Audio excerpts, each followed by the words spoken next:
General Yohana, ISUBK, doing it like we do. I can't stop, and I ain't gonna use no baby oil. We're gonna do it right, you know, right? Okay, we're gonna keep it righteous, but we're gonna keep pushing this truth to save brothers and sisters' life. So I'm on today to tell you about the Midwest Fire Weekend. Now, brothers out of Chicago and the whole Midwest, Detroit, Kentucky, who else they got? Indianapolis. I mean, there's a ton of cities in that Midwest. Forgive me if I missed those cities. And all those brothers are going to come together for the Midwest Fire Weekend. And what's going to happen in the Midwest Fire Weekend? It's the biggest and best, one of the biggest and best opportunities for you to get a close-up look at your brothers teaching this truth. A lot of you brothers are out there, been studying, you joining the knowledge, you ready to go, you know you got to hit that street eventually, you getting your crew together, y'all working on these scriptures, but this is what I want you to understand. I want you to take a moment and come through the ISUBK so you can wash all them lies that they've been telling you about before you get here. You're going to have to do that for yourself so you don't get played out here. So this week, that weekend, July 31st to August 3rd, I got General Muhammad here. All of you seen his class. Nobody matches it. He's bad to the bone with the knowledge of the truth. I got Cap McCard with me right here. Another bad cat runs the Hebrew Academy. You see all of them tapes all over the internet, busting millions of views right now, killing the game. You understand? I got brothers coming through to do expungement. Got so much freely to every brother to show you that the greatest weapon we ever had that was given to us from Christ was a real brotherhood.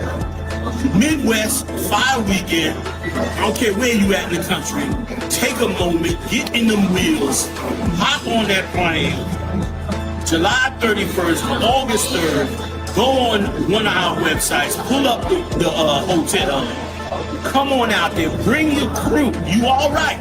I know a lot of y'all be thinking we too militant, we too hard. Brother, we've been fighting for this truth since 1969. We gonna be hard. But it don't mean you in any danger. We need each other now. You need to not just be out there on your own. With everything that Trump is doing and America's doing, we need to bring the body together. So, come on down. I'm doing my lecture. I don't do that many lectures, but I'm doing the lecture this year. A couple of them actually. And one of them will be during that weekend, and we'll be talking about everything Trump and them's doing. The third world sport with Iran, Saudi Arabia, the Israelis, they still over there shooting. They just hit a air base in Jordan. They killed 3 soldiers, wounded 34 others. Both sides are arming up like crazy. Ain't nothing stopped. They had a little ceasefire, but they're arming up like crazy. Now China is bringing a new jet. What's the name of that jet? J10C. The J10C. This is a super duper high power jet. It's a jet made to compete with the F-16 and the F-32 it is? The F-35. So that's they top, they bring in their top dogs into the theater. But here's what the Chinese got. Their jet can put 12 missiles on the bottom of the jet that are hypersonic missiles. These missiles can't get shot down. Wherever they fire at, they move so fast any defense system cannot take it. All this is the Lord's doing. At the same time, Donald Trump is trying to lock up all of our Latino brothers. He thinks he can turn our country, this country we built, into China, where he have our Latino brothers doing all the manufacturing. The boy is psycho. Now we in the end. Wake up, come into the body. So I'm inviting you now. I'm Commander General Young. It's an OG call, okay? I done held this game 40 years. You owe me to at least come see me when I say, come see me before you hit that street. That's just respect. And you should know that, and everybody knows that's how it runs. So come on, see me, man. You in good hands, you safe. Sister's gonna feed you. I wanna holler at you, man.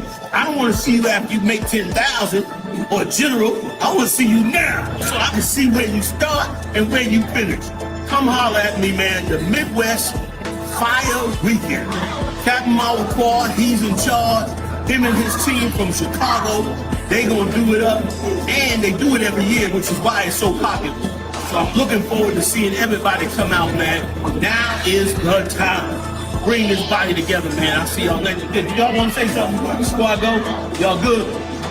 I see you out there, man. Midwest Fire Weekend. Big shout out to Captain Mawakwa and his whole team out there. We'll see you then, y'all. Shalom.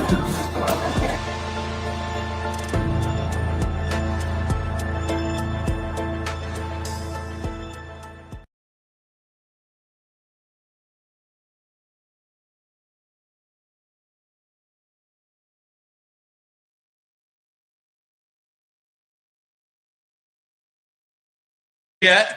Man, General, I'm feeling good. How are you feeling today, General? I'm all right. I'm all right. I know you just got back from that North Carolina cookout. How you feeling about that? How everything go down there? It went good. It went real good. You know what I'm saying? Yeah, you know what I mean? Most High Christ. Working for the Lord. Say again. Most High Christ, General. Damn right. Damn right. General, first and foremost, I wanted to say for Wada, for joining us for this brief interview, leading up to Midwest Fire Weekend. Of course, you know what I mean. The past few Fire Weekends, we've been having you doing amazing lectures, and doing one this year. You understand? And I wanted to, you know, I ain't want to get at people too much, you know what I mean, or whatever the case may be, but just a few questions on why this lecture is so important for our people at this particular time, John. Right. So, John, I wanted to ask you, starting off, why this title for this lecture, General? You understand? What's the significance behind this title? Yeah, read that title. Yes, sir. Doing a little quick thing. What? Got General Muhammad in the building. Yabba Fatah, Ibaha Ya, Officer Marat, Officer Yadaya. You know what I'm saying? Kind of what kind. The title, General, is Are we done yet, and where do we go from here? Yeah, are we done yet? Meaning, with everything that's going on in the world and the revoking of citizenship, are we done, General? You ain't stopping nothing. You ain't stopping nothing. No, because I think the camera's just narrowly on me. Sorry about that. Did I mess all this up? We need to do this again? No, you good, General. I'm good, cool. All right. Are we done yet? Because what a lot of blacks and Latinos are asking, and Native Indians is that it for us as a part of America? Right. Are we going to be separated? Are they going to do us in? They talk about building alligator Alcatraz and all these different prisons and all that. Right. So that's the first half that needs to be answered for our people's sake. And it's just straight love for our people to really want these answers, to really want to give them these answers. Yes, sir. Give them some comfort in the Most High. And then the other half is, where do we go from here? Where do we go to get us where we need to go? Right, General. So we don't turn back. You know what I mean? Many times we've been in danger. Many times as a people, we've been in danger under the hands of these nations that we fall under. General. It's for the same reason. So yes, the short answer to the question is no, we're not done. That's right. We're nowhere near done. Yes, sir. We just getting started. You know what I'm saying? That's the short answer. Slug. We just getting started. We just starting to come together as a nation, rise up as a nation, and be a real body onto Christ. Yes, sir. So no, we're not done. Many nations try to destroy us, but here's where we do have to go from here. Yes, sir. Something we don't necessarily always want to do, but we had better do it. And what that is we had better take a good look and examination of ourselves after having been underneath the hands of our enemy for 400 years. Examine, is our lifestyle really right according to God? That's right. We're supposed to do something different. You know what I mean? A little example of it is this brother that blew his hand up this week. Yeah, Shame, man. The brother lost his hand. He got to walk around with. So imagine you got to walk around for the rest of your life with your hand jammed up, knowing that you went out and used fireworks to try to cause some stupid shit like that. One thing if you get it, in an accident or something like that, but you go out there and do something like this, I mean, goddamn. Yes, sir. To this brother. So we got to have mercy, and we got to understand that we don't want to down this brother. Right. What we want to do is try to utilize his story and other stories just like it to encourage us, man, to really take a deep look at what it's going to take to go forward. Because if America's going to turn their back on us, yes, sir, they have been. They really never was with us. I mean, yes. Damn near rhetorical. But if they're going to do what they're going to do, then we're going to really need to focus in on the Lord to do something different. Yes, sir. The Israelite School UPK has always been up for that since 1969, and we'll continue to be up for it. We'll continue to fix that type of situation. Yes, sir. Kind of what kind, John. Also, John, I wanted to ask you, who is your focus, and what is your focus for this particular election? Who is my focus? Well, definitely our Latino brothers. Okay. But all 12 tribes are in mortal danger without the Most High right now. Yes, sir. All 12 tribes are in mortal. We're doing a quick tape. Good to see you. Yeah, we all the 12 tribes are in mortal danger right now. And we're gonna come together, and it's time for us to be strong, and it's time for us to stop turning on each other. That's all right. the things that we've been saying in Israelite School UBK, they getting ready to come to pass right now. Yes, sir. Then not only they getting ready to come to pass, but we had better also fulfill those things that are required by the Most High. Yes, sir. Focus mainly on the Latino tribes because they're in the beginning of it. Even though they're stepping it up to the Haitians, I already said they were going to step it up to the other Benjamite tribes, the Levite tribes. The Haitians, they finally figured out that what we've been saying on that street all this time was true. Yes, sir. And they going into panic mode. And they now trying to survive. They know that they now got the Lord's 12 tribes in their hands, and they concerned and scared to death. Yes, sir. Now they want to get rid of the Latinos, the Benjamites, and they want to get rid of so-called Black Americans, the tribe of Judah. Yes, sir. All of them. So they want to carry it out step by step by step until it goes wherever they want it to go. Yes, sir. They're not even focused on the other tribes. So we're going to focus on. I mean, they're not even focused on the other people that are in this country and are doing what they're doing. Instead, they totally focus on us. What a lot of people don't know is that tens of thousands of so-called Israelis were over there in Gaza taking up land, buying land from confiscated land from the Palestinians. Yes, they sir. put the Palestinians off the land. Some of them fighting in the battle with Hamas, killing them and all that. And then they get to come back to the United States and act like they're just a regular American. Right. Nobody questions their dual citizenship or anything. Yes, sir. So let them focus on them. We'll focus on the 12 tribes. Damn right, General. Kind of. I kind of want to throw this one in because seeing what time it is and the things that's going on. And I've been noticing a lot of Black people are wondering, should they be involved in the struggle with the Hispanics and what they're going through? You know what I mean? Should Black people be concerned with Hispanic problems, so to speak? What does you say? That's a great question. I hope everybody joins me tonight on Real General Yohana tonight, because tonight I'm going to reveal a story about a Jamaican who was born here in the U.S. His father was a Jamaican, came to the United States, got his citizenship, joined the military, spent 18 years in the military fighting wars for the United States of America. He had a son born here, an American citizen. Mm-hmm. Son got in an altercation, got evicted from his apartment, went back on the property to get something from the apartment, and they arrested him. ICE agents showed up and deported him to Jamaica. This man has never been to Jamaica, and he's a U.S. citizen. Right. But because his father's not a U.S. citizen, they got rid of him, and now he's got to fight it out in court.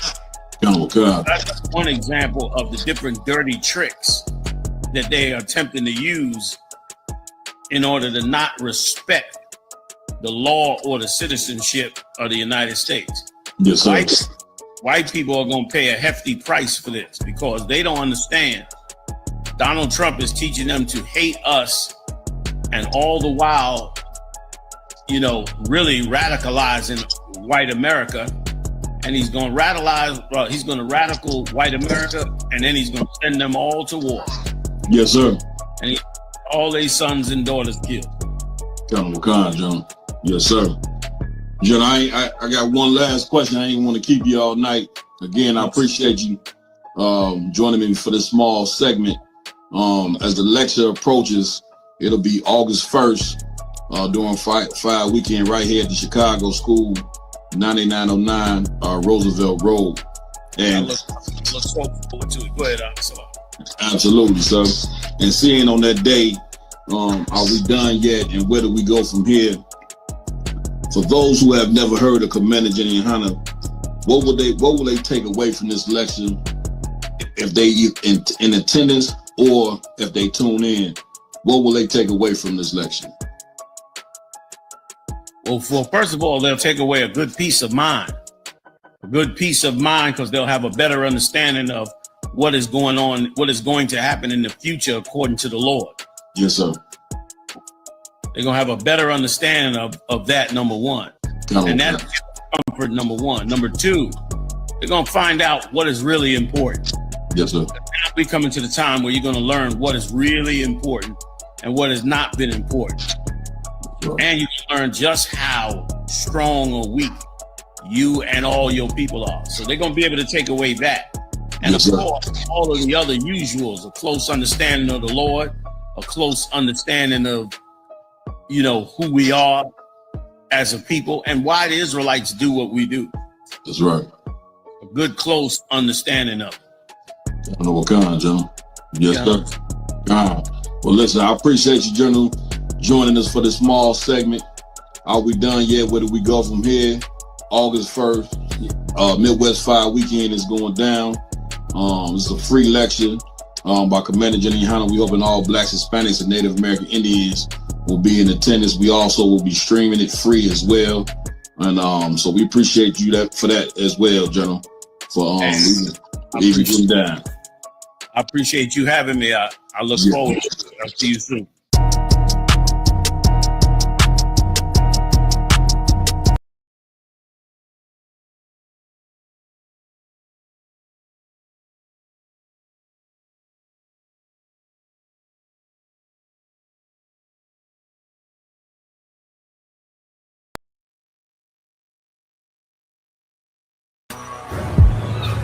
Yeah. Testing 1 2 1 2. Captain, man, what up, man? I hope this stuff come out. Man. I hope it come out clear, man. Yeah, I think it's gonna come out clear. The sound and everything, man. Yeah, I think it should. I ut it right here, so we should be good. How it sound? I sound all right? Sound good, brother. Sound good, okay. You sitting on the Black Power bench. You got the red, black, and green, man. What do you think about that, man? I think it definitely it gives Harlem a black feel. Because Harlem ain't been black for about 5-6 years now. Since Dr. Khalid passed on. That's longer than that. Yeah, that's really, because when you think about it, and I always say this, like, when I was having a conversation and I was saying, they always talk about the black community is messed up. Right. And I always say, they always try to say that they need the community to police the community. And that's such a farce. It's such a falsehood. It's not the community. The community is not paid to police the community.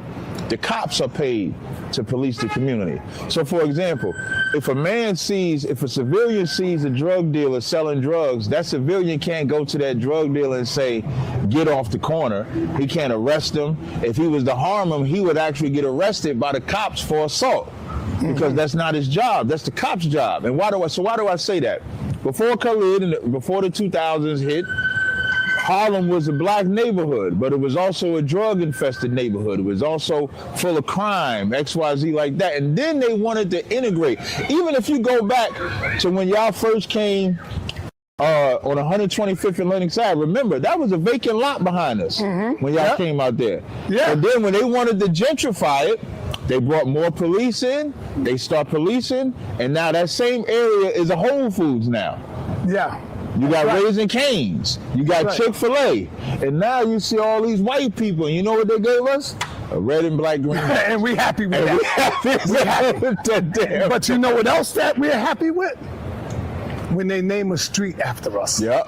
When they name a goddamn street, we think we made it. Yeah, we are so happy. Let's just give these niggas the name of a street. You know, we're gonna call this Marcus Garvey Boulevard. Or these niggas are happy with that. Real talk. And if you go to every Martin Luther King street, that shit fucked up. Right. Look at that. every street that they name MLK is all the drug selling, hoes, all type of stuff, man. Let me ask you, why do black people care so much about Hulk Hogan's death? And what he said, he always used the N-word. He said he always used the N-word. Like he used the N-word like it's going out of style. And so I think, okay, the hype behind Hulk Hogan was like the first megastar in wrestling. So Hulk Hogan transcended wrestling. Everybody was eat your vitamins. What you gonna do when Hulk Mania run wild on you? So that's pretty much what everybody remembers. But back in like 2015, tapes started surfacing about, he was having a conversation on the website, and I'll make sure I send this to you. He was having a conversation on the website where he was talking about when a black wrestler called him a nigger. And so he started using the nigger word like it was going out of style right in the interview. And let me tell you something. A white actor gets to say nigger, they ain't never acted. They being themselves when they say nigger. And when Hulk Hogan was saying nigger in that interview, he was being himself. And that ain't it. Then a video surfaced, or audio rather surfaced, of him talking about his daughter. As we reported yesterday, there was a mix of responses when news of Hogan's death became public. Due to Hogan being caught using the N-word on multiple occasions, specifically when referring to the man his daughter was dating, who was in fact black. And he's mad because his daughter is sleeping with a nigga. And he says, at least let him sleep with a rich nigga. Damn. Now, I want everybody to look this up. That audio came out July 24th, 2015. That white man died July 24th, 2025. So all the conspiracy theorists can go crazy because he died 10 years to the day that audio came out. But we always sympathize and empathize with white people. We give white people such a nigga pass. Yeah. It's insane. If you ask I remember, man, when I said Eminem was not the greatest rapper, is not the greatest rapper, you know how many black people fight me to try to tell me how Eminem deserves to be in the Hall of Fame? I said, listen, Eminem out of his own mouth said he's a guest in hip hop. Even out of his own mouth. Because he knows. Because he knows. But black people are saying, no, he shouldn't be in the guest house. He should be in the house. And I'm saying, when you think about hip hop is vast. You talk about from the late 60s up to 2025. You know how many black rappers that came through, paved the way, the Slick Ricks, the Schoolie D's, the Scarface, the Ice Cube, and you telling me Eminem is better than them? All and then of them, Nas and all of them, come on. Yeah, like all of them. And then so I always ask him, I said, well, give me the hot Eminem line. Give me the line that puts him in that category, and they don't have it. But the reason why they believe it is because we always suffer from, and I might have said this in the last interview, we suffer from a whiteness of he's the daddy that we look up to. Like, especially for black men that don't have a father.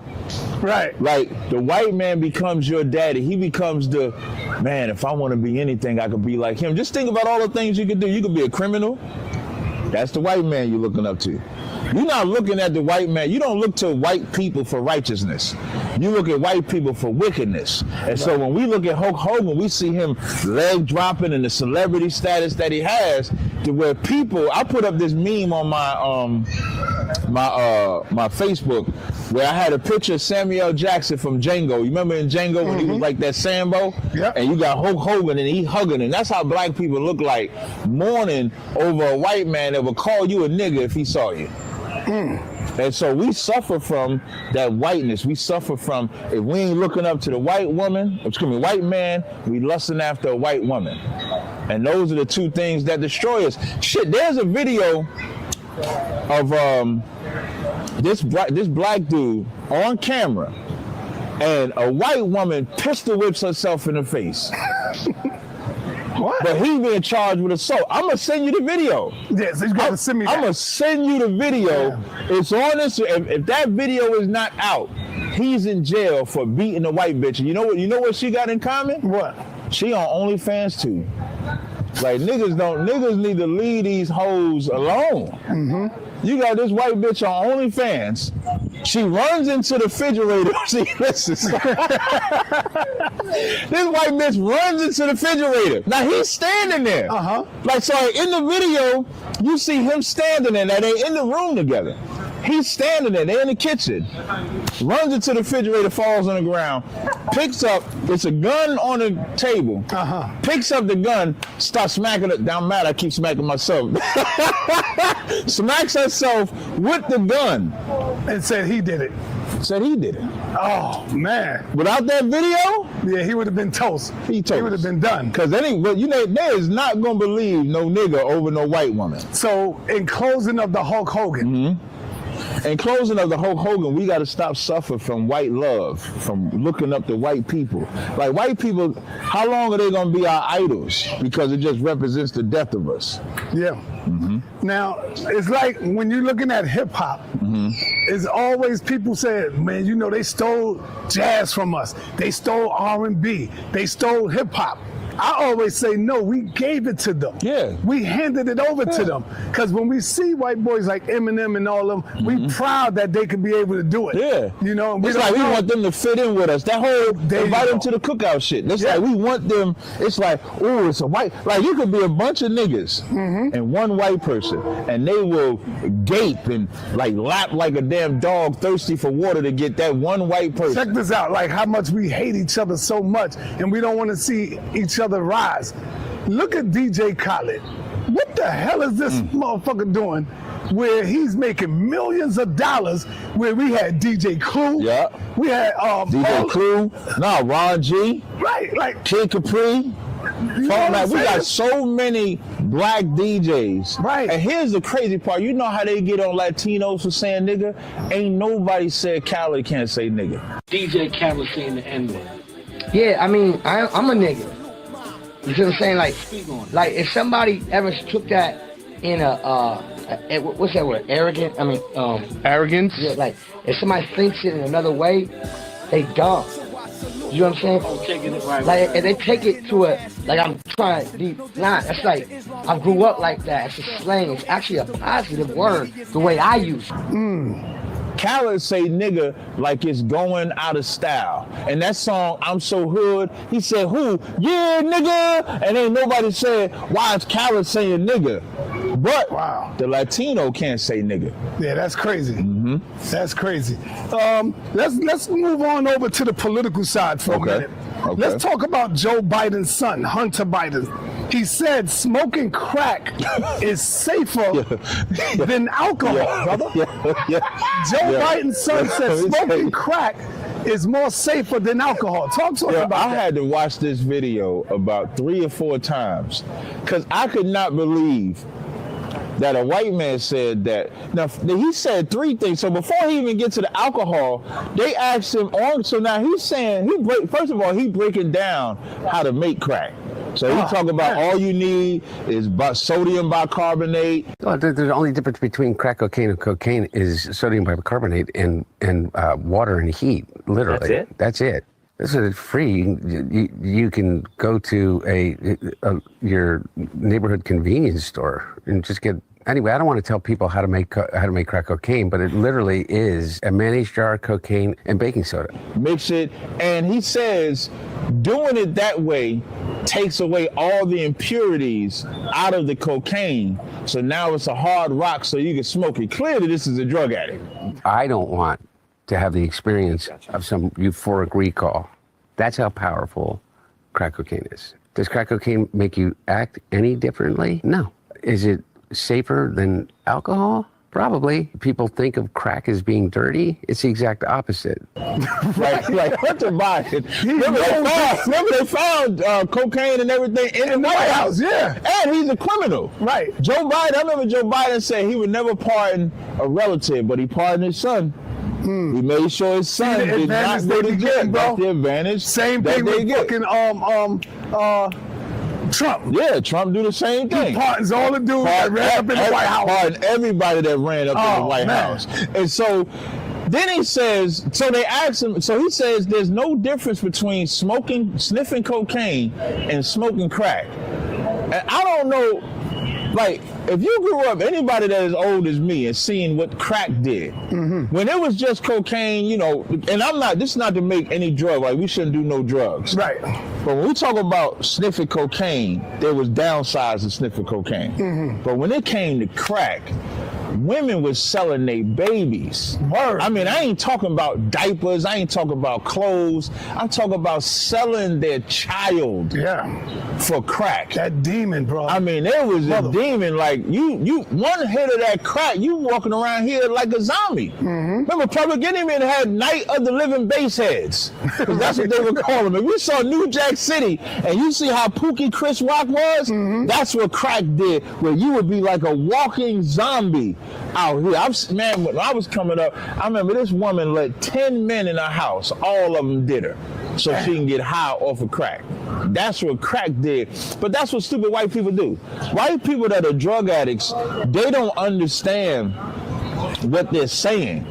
And what Hunter Biden is representing is the criminologist mind state that America has, where he wants, you know what he wants? He wants cocaine to be legalized like alcohol is legalized. That's why you make a statement like that. You make a statement like weed is now, because weed is now. So you see weed, and that's where we're going. We're going to a space where there won't be a drug that you can't legally buy. That's the space that we get into. So if weed is coming, cocaine coming, crack coming, to where you be able to go to a convenience store, buy weed, crack, cocaine, heroin, everything. That's what Joe Biden represents, because America is a criminal organization. Do you think they getting skied up in the White House? Hell yeah. They skied up. They having sex with the hoes in the White House. Right. Remember Clinton was getting head in the White House? Yeah. Clinton was getting straight up head from Monica Lewinsky. Right. You don't think Trump, he a rock star, you don't think Trump on the White House tearing tail up? Probably young underage tail too. There's videos coming out with Trump. There's this video, I'll make sure, everything I'm saying, I'm gonna make sure I send it to you. Yeah. There's a video where Trump sees a 10-year-old white girl and says, I'm gonna see you in 10 years. Thursday night, you going up the escalator? I'm gonna be dating her in 10 years, can you believe it? You can hear him say, I'm going to be dating her in 10 years. Can you believe it? The part of that video that's actually a little haunting is when you hear the girl, you hear her young voice, and he's like, can you believe I'm going to be dating her in 10 years? You goddamn creep. Man, get out of here, man. Yeah. He says, I'm going to see you in 10 years. Damn. Yeah, it's a video that says that. So, yeah, they doing all of that shit, man. They getting high, they fucking hoes, they doing all of that right in the White House. Damn. The White House ain't no place of sanctity. There ain't no God-fearing people in the White House. It's criminals, thieves, and hoes in the White House. Yeah. That's it. Yo, let's harken back on Shannon Sharp from last week. Okay. We talked about Shannon Sharp last week. Yeah. And I asked you, how much did he get paid? I didn't know at the time. Yeah, we didn't know. Right. So now we got more information. Right. Shannon Sharp allegedly paid $23 million to the OnlyFans model, which was more than he got paid in the NFL. So he paid $23 million. 23, yo. Come to us, man. $23 million for some pussy? Shannon Sharp allegedly settled with this girl for reported $23 million.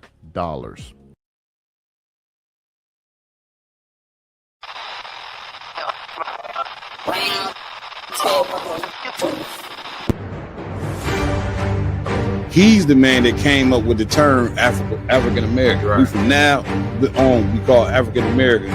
But now if somebody run up on you and say we should leave this place, you turn to them and say, where we gonna go? They have the American flag and the symbols of red, white, and blue, but it's black people. Right. So it's not they're not repping who they are. Right. They're repping the country that they serve. These leaders that don't care about their community, you know what I'm saying, that always, you know what I'm saying, just focusing on winning gold medals and championships and different things of that nature, and have no thought to the Black, Hispanic, and Native Indian community, it's gonna come back at home. Enough for hearing that happened in Tulsa, Oklahoma, Rosewood. Even Emmett Till was somewhat similar. It's like once something happens to a white woman, that's the justification to kill all niggas. At the same city, at the same time as the Klansmen, the Purple Boys had a mass march on the other in downtown, but blocks away, and did not cross paths with that. Real Nigga University in 5, 4, 3, 2, 1.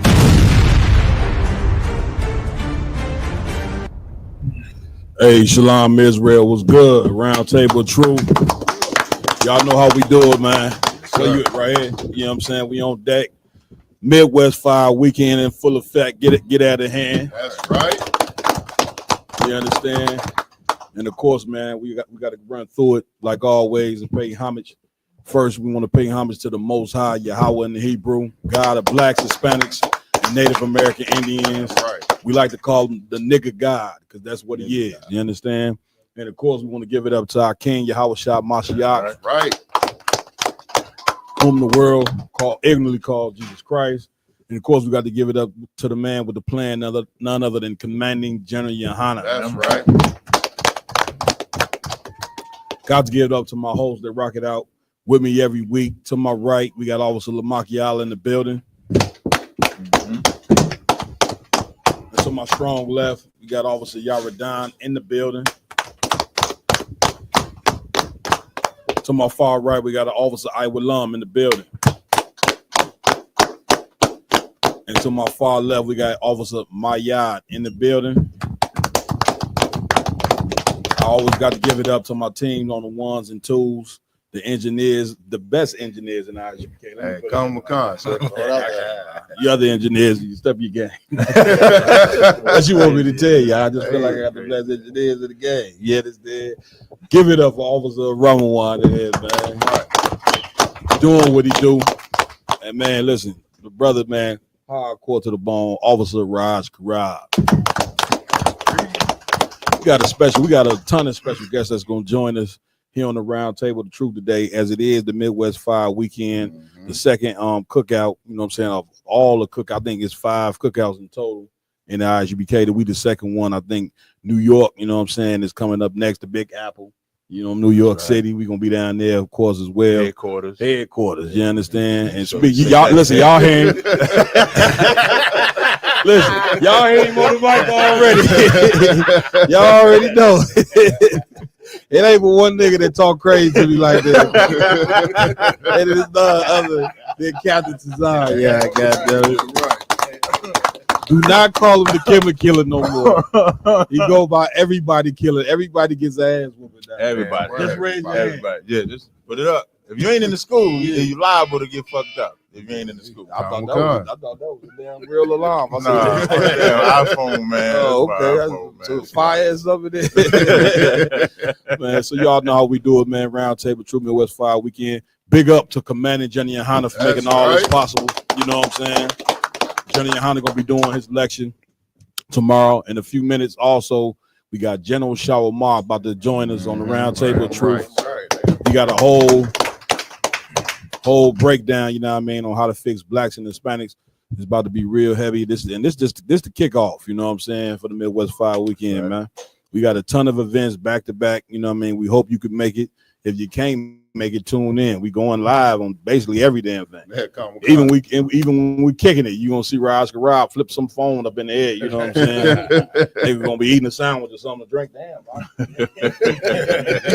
going live. But we gonna do what we do. Man, what's up, Cap? Talk to me, man. Where we at with everything, man? You know you do a lot in the earth, man. Where you at with it, man? What's the latest? I do got a debate against Andrew Wilson, this white guy. Okay. He wanted to That debate. sounds like a white dude name. Andrew Wilson. Straight to the point, Andrew Wilson. We're supposed to debate is polygamy a sin? Oh, that's a beautiful wife. That is. Yeah, I get to go out there and prove that we can have all the wives we want. Right. Come on, man. Great battle. Especially against this white boy. Now, on a personal note, I get to get some get back because this is the white boy that you know, the gay nigga Gorilla Hebrew was on when I had hopped on that live stream with Cooley and the white boy, and he was talking about, you know, the white boy was saying there's supposed to be no more prophets. Right. So I cut him in the scriptures showing that there is prophets at the Christ. That's and it. then the prophecy we give is teaching, and then this gay nigga come out the woodworks talk about he give prophecies and shit. Oh, so then good night. yeah, I get prophecies all the time. That's what the gay nigga I'm talking about is Gorilla Hebrew. Right. And Right. then give one prophecy. You should have gave the prophecy of his ass. I got a prophecy that is gonna come out. You know what I'm saying? That my woman was pegging me in my ass. Right. There was a paid purchase. It was bought, and I hit it. He said, "I made it disappear." Yeah, I made it disappear. Yeah, I made it The disappear. magic trick. Right. But I hate it because in the battle, now I had never did a live stream like battle with this cat before ever. I'm talking about the Gorilla Hebrew cat. Right. So as I put the white boy in his place, he messed it up when he came in with that because now the white boy stopped talking to me. Yeah. He want Gorilla to show the prophecy. Now, okay, show me the prophecy. He could tell like this cat don't know. Yeah, right, exactly. So show me your prophecy. Show me your prophecy. So I get to get a one-on-one with him. Yep. And then beat him pretty bad. So we got that coming up. You Man, got give it up.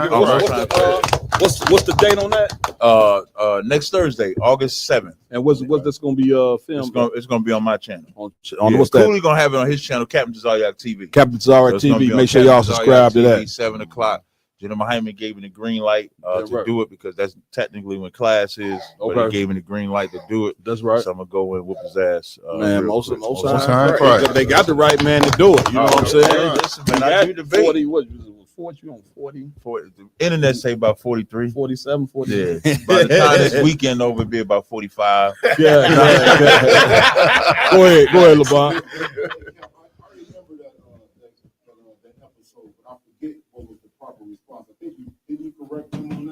Yeah, so when he says, so the white boy was saying that there's no prophets after Christ. And I think it's in Corinthians where it says to some he gave prophets, some he gave teachers, some he gave. So once I read that scripture, it disarmed the white boy.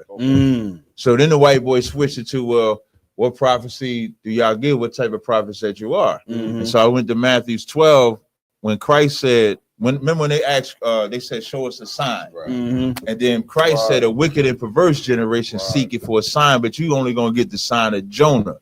Jonah's sign was repentance. And that's all of our prophecy right now. We preach, if you don't repent, you're going to die. And that was it.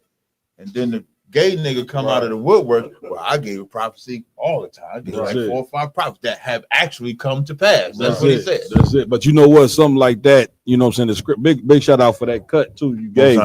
Everybody should write that down. You know what I'm saying? But it just show you how proud this cat Gorilla Hebrew was. He running around calling himself, what was he, the chief head priest? He was the chief head priest. The chief head priest. Yep. Call that nigga the Rain Man. He said he used to rain when it come around. So there he get on. Now he felt as though that he could get on the mic, get me right on this and say, you know what I'm saying? I didn't got a ton of prophecy. And listen, the Lord got a great way of humbling the man when he think. You know what I'm saying? You understand what I'm saying? Real talk. You think if you something, you know what I'm saying? You nothing. I'm paraphrasing what the scriptures say. You know what I'm saying? You got to, when you learn this truth out, you got to come in here, man, be as humble as possible, man. You understand? Because the Lord could have woke anybody up. You understand? And it goes to show you what happened with Gorilla Hebrew is what happened when you don't come to the one body of Christ. That's right. Which is the ISU. Yeah, I don't know what to tell. I don't know what you're doing if you're not in ISUBK, to be honest with you. And the other thing I want to add, I think he said that because he didn't like how easy it was to just answer the question. Right. Like he wanted to be something magical, profound, so that the spotlight, could be on him. That's it. Because we intimidate a lot of Israelites. I don't know if y'all ever noticed that. You ever see a bunch of Israelites huddled up together and you come around and like, man, what do we do now? That's how it be. That's what you're supposed to do. So it's like, okay, how do I one up what Cap said? Right. When really he should have just been content with, if that was the answer, that's the answer. I ain't gonna lie, when I seen you and him up there together, I say, man, why is Cap sitting with this clown? Yo, I didn't know. Now my defense, I'm at my rib crib. I'm in Houston. Okay. I'm at my rib crib. Yeah. And a brother texted me and he said, this how I found out. What's the other dude, the corny dude? I think he gay too. No, not Cooley. Saint. Saint's a homo. He does. Marquette. Saint's a homo. Yeah. But so the same way I found out about Saint, because I forgot about Saint when we were supposed to do the whole hookup. I forgot who he was. So I just be sitting in the house and I got a random text. Hey Cap, you got to come on this live stream. The Israelites looking bad. That's how they send me the text message. So I clicked the live stream and I knew of Cooley by looking at him, but I didn't know him. Right. And so when I jump on the live stream, that's when I see Gorilla Hebrew. But I'm already on the live. So if I leave now, it's like I'm leaving because he on there. Right. So that's the only reason. If I would have watched it first, I probably wouldn't have hopped on there. I would have watched this scene out. Once he would have got embarrassed, I probably would have let him get embarrassed by himself. He always just itched me the wrong way because he always felt like he was on your level. You know? Right. We neck and neck on this shit. Right. What are you talking about? Let me tell you, a lot of my UBK brothers love to come to me after it was found out he was getting pegged. I told you, Cap. Look, I was the first one. Look, I kept calling. Hey, y'all can't pick up. I think I called him like 7 times. Like, no, I told you about this nigga, man. I'm gonna hit you back to back on I told you, Cap. And that's just to give. You gotta look at it like, well, this is how I look at it. This is the only thing I say to my UPK brother. I don't look at Gorilla Hebrew any more different than I look at like Shaka or Seti or somebody. They all just niggas in the world to me. They just happen to be calling themselves Israelite or something. So you build up a rapport. So I build up a rapport with all these people. You know what I mean? I chill with all these. Well, I only chill with Gorilla once. Right. In the time that I knew him. So that's just how it be. But of course, because he called himself an Israelite, it is gonna attach more to you because he's calling himself an Israelite. So I get why people would say, "Hey, nigga, your boy" and shit like that. Damn right. But I will tell you this though, it make me mindful about who I affiliate with, like even like associate or something like that. And there was a podcast I was recently on. I ain't gonna say the name of the podcast yet, but a podcast I was recently on, and then somebody sent me a video, and in the video they sent me, they asked the guy whose podcast I was on. They was like, if it's legal to be with a 12-year-old, would you get with a 12-year-old? Right. He said yes. Damn. Wow. So and then his excuse was he was trolling. I don't know how you could troll 12. No, you don't do that. So once I found that out, I said I can't fuck with you no. You know what I mean? So it just made me up the ante as far as who people are deal with. Real talk. If I could quick switch lanes real quick, man. Lately, man, you've been going in on Dr. Umar Johnson. Give me right on that. Y'all the brother that, you know what I'm saying, been in the news a few times. And you know, man, for sure I done seen you make a few clips about it, you know what I'm saying? So if a person might say, saying, why are you coming so down so hard on that brother, what would be your response? My response is like he's a letdown. What I mean by letdown is like his full sexual deviancy is on full display. Yeah, and when I say full display, like a couple of years ago, back in like 2014 or 15, he had this controversy of a conscious stripper. Right. Where there was some woman that came to him, blackety black, tail, everything, but she was a stripper. And he kind of like survived that. Nobody talked about that.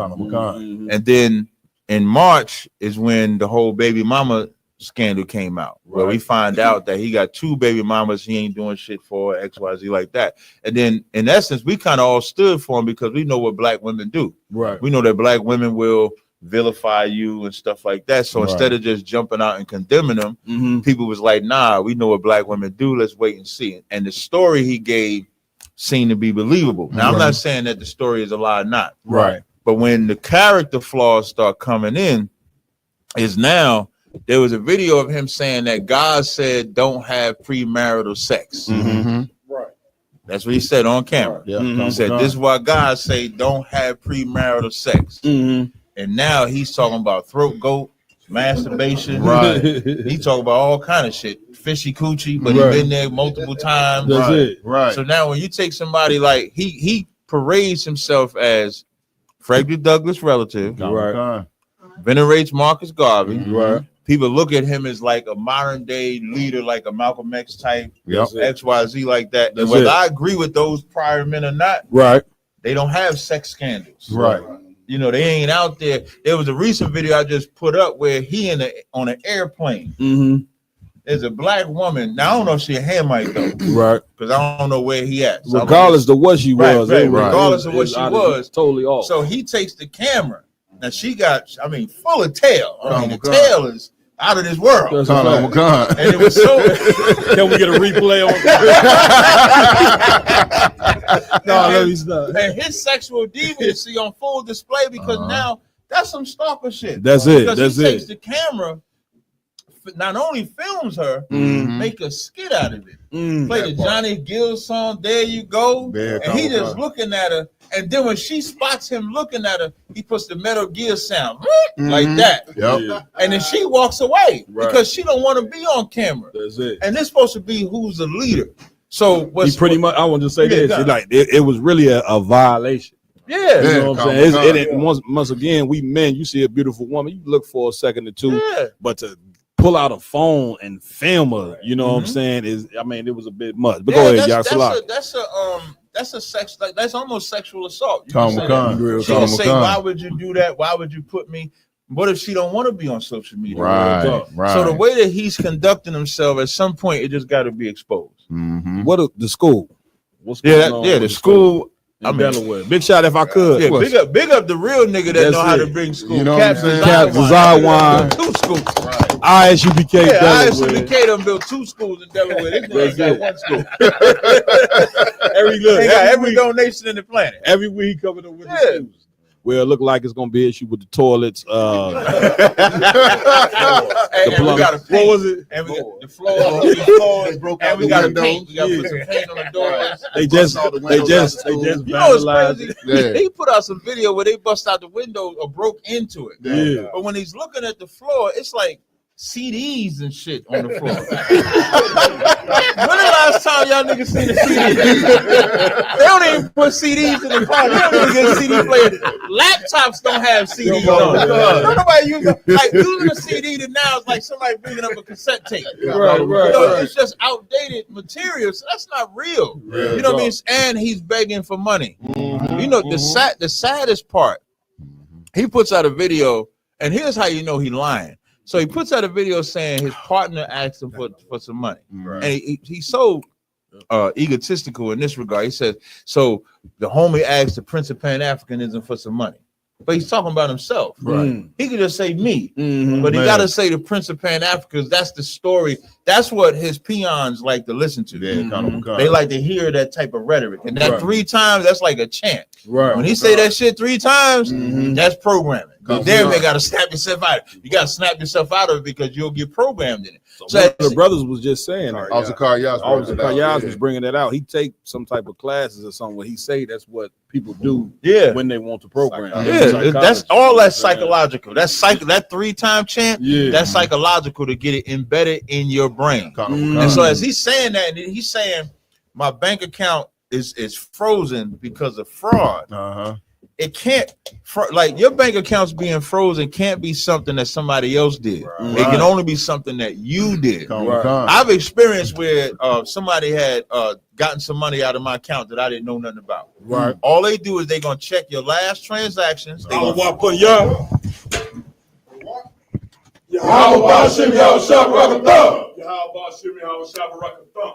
Right, give it up. So all they really gonna do is freeze the card or cancel the card, check the last couple transactions, make sure it's you. But if you go in the bank, you'll get access to that money. You'll be able to have access to that. You won't not have access to the money. You just got to go to the bank. And so what happens is he claimed that he got fraud, and so now for the first time ever, the Prince of Pan-Africanism needs your money. Right. If that ain't a lie, like this nigga been begging for cash apps forever. Remember that time he said, "We appreciate the $20 donation. Next time, give more. I know that's all you had." Damn. How do you? Damn. Like the audacity. That's rough. Saying, I know that's all you had. He basically saying, "Bitch, you broke, but I'll take it. Next time, get more money." Like he forcing them to hustle. So all of that is a time where it should be exposed. It should be brought to the limelight. It shouldn't be hid. And so that's the reason for it. So if anybody want to know why I'm not letting it go, that's the reason why. Damn right. Go ahead, Avalon. Man, if I could, Cap, I mean, since I've been in the ISUBK, Umar has been building that school. It seemed like, I mean, in my opinion, he's like a running joke now. Maybe like 8 years ago, he probably had a little respect of the people, but now he's the cat known to make a joke out of the snow bunny. Don't mess with white girls. So you know, it just seemed like his time is up now. Oh yeah, definitely right. And the more no, you got so Lockie. So now I just want to backtrack to this whole Frederick Douglass joint, right? Ain't Frederick Douglass a heathen? So we listen. That I had said that earlier. Like we got to what side of Frederick Douglass is he on? Right. Because they say Frederick's biological father is a heathen, and that his wife's black husband just raised him that way. That's how he has the last name Douglas. Right. So maybe he's talking about that Douglas. Okay. So we got to find out. We got to find out which side of the coin that's on. That's all I'm saying. Yeah, but that's what make it disgusting. And then the other part, as a man, on some man shit, he's handling this like a woman.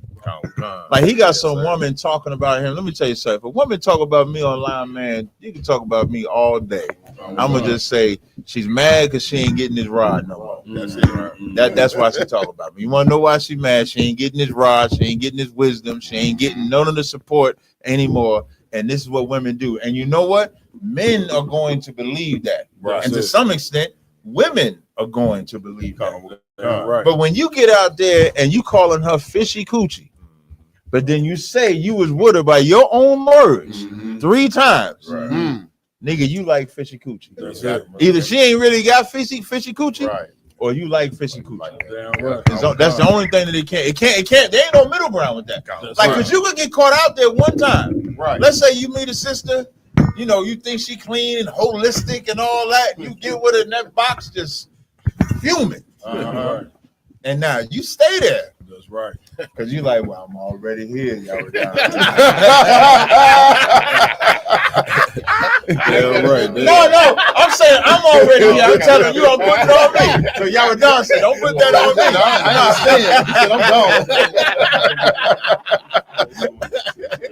No, so that's why I'm putting it on me. So if I keep going back, y'all gonna be like, nah, Cap. My call gonna come to me. Hey, let me keep round table talk. Hey, I think you like fishy coochie. You keep going back to it. So either he like it or that's just a trope that he's saying. You know what I mean? And all that is just the trash talking he talking about. He mentioned masturbation. We want to know who masturbating. Well, I don't want to know technically, but he's him saying that because he said all it was 2 years of throat goat, marriage, and masturbation. Like, what is that? That's what he said out of his own mouth. So what does that mean? That's it. So he's really embarrassing. And what's going to be more embarrassing is the more black people are fighting for him. Right. They fight. They're going to fight for him like they fight for Diddy. Right. Like they fight for Shannon Sharp. Right. Like they fight for all of them because being a sexual deviant is not frowned upon in the black community. Right.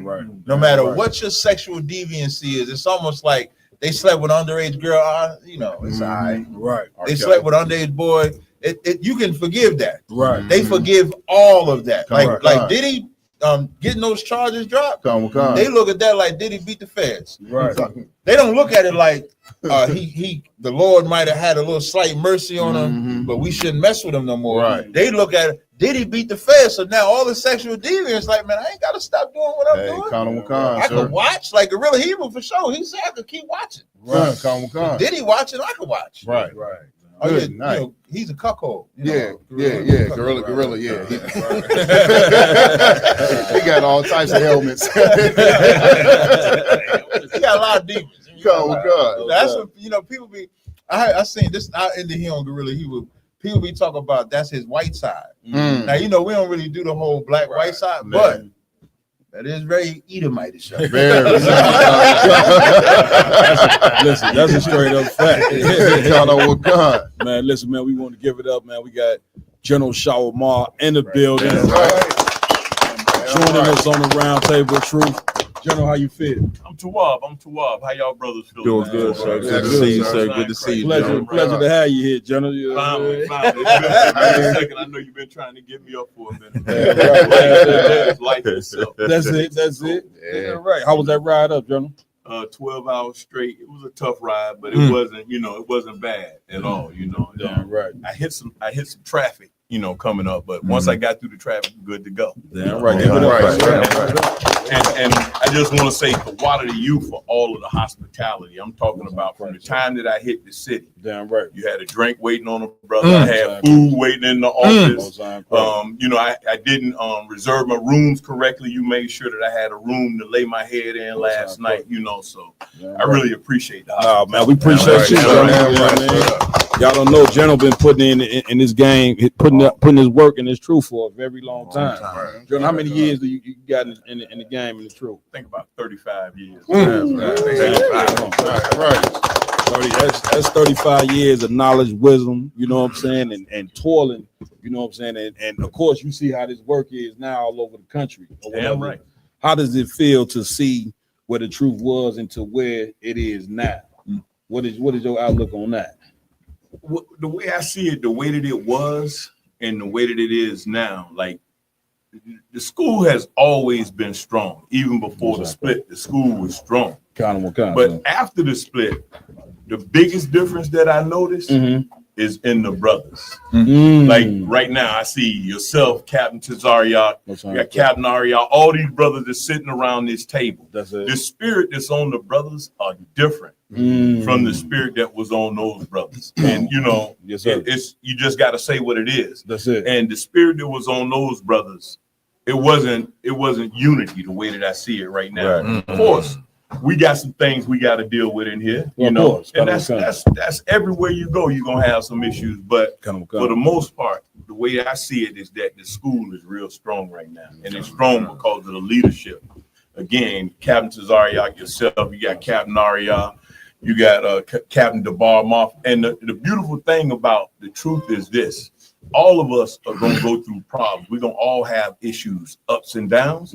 But where where the real men are at, I'm talking about the men that are strong, is because they stay. They stay. They fight. Real talk. Whatever is coming up against them, they don't leave because it ain't been easy. Right. Hell, it's been a time where I had to take a break, and I was probably gone for maybe about a year. And General Hahn stepped in. He stepped in and he put in the work for me. So it was a lot of questions my brother used to ask. Well, what happened with that whole situation? Right. All of us are going to go through situations in this truth and along your journey. That's it. The main thing that we got to remember is not to drop your sword. Regardless. I don't give a damn if you're going for 6 months, a year.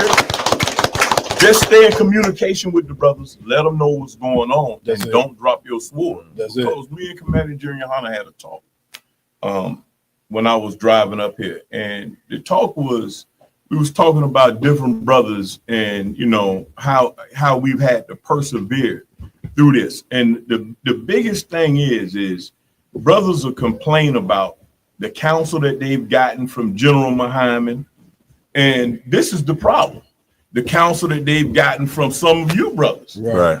Why, if you believe in the truth and you really down for the truth, when you leave the truth, you show us that you never believe. Right. And that can be proven in the scriptures. That's It can be proven in the scriptures because if you really if you pass judgment, Captain Tazaryak passed judgment, General Muhammad passed judgment, Commander Junior Hunter passed judgment on a brother. If the brother feels like it's not right or that it's unfair, then that brother should not leave the truth because he couldn't have his goddamn way. And that's what we do. We leave the truth because we can't have our goddamn way.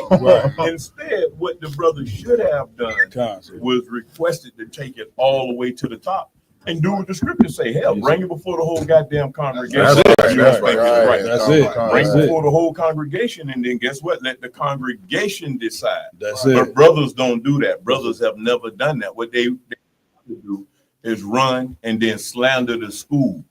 And that's what caused the division before. But what I've seen with you brothers, y'all ain't letting that shit. You wanna leave. Bye. And say y'all not letting that happen. They let stuff like that break the school down before. That's it. But I noticed that it's a big difference with y'all brothers. Y'all not letting one or two brothers leave the school. You want to leave? See, we'll go and get another brother replace you. That's it. Damn heartbeat, just like that. Damn right. And that's the difference. Damn right. Give it up. Give it up. Man, listen, John, it's so heavy. You say that, you know, we came up, my yacht, you know what I'm saying?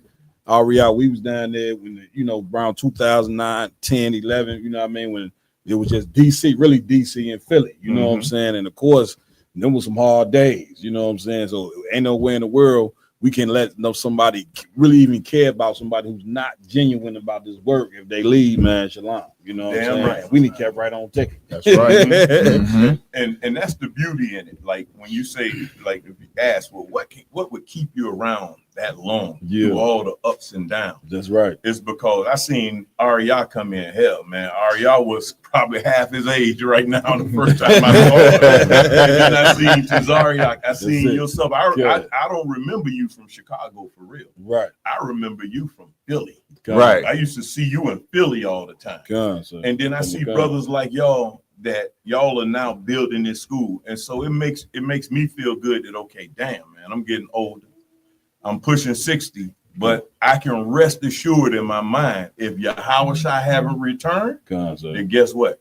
Y'all brothers take the banner and y'all gonna run with it. And y'all gonna do bigger and greater things than we've done with this. And that gives us a great sense of comfort to know that, you know what, we got a few years left in us. Don't y'all think we folding just yet. we see that y'all getting ready to come with it, and we welcome it. That's what we want to let y'all know. I love to see Captain Tazaryak that, guess what? He don't know. He's like my secret idol, his goddamn self. And my mother the other day, I know you think I'm lying about it. No, I don't. I know. Text message. Right. She is 83 years old now. I'm gonna tell you the power that this brother has. And I don't even know if he know he got this power. But my mother's 83 years old, and she looking at Captain Goddamn Tazaryak on TikTok. I'm like, hold on, number one, what the hell you got a TikTok? 83 years old. Right. Then you watching him, and then she gonna say, well, you know what? I thought it was you. You look like him.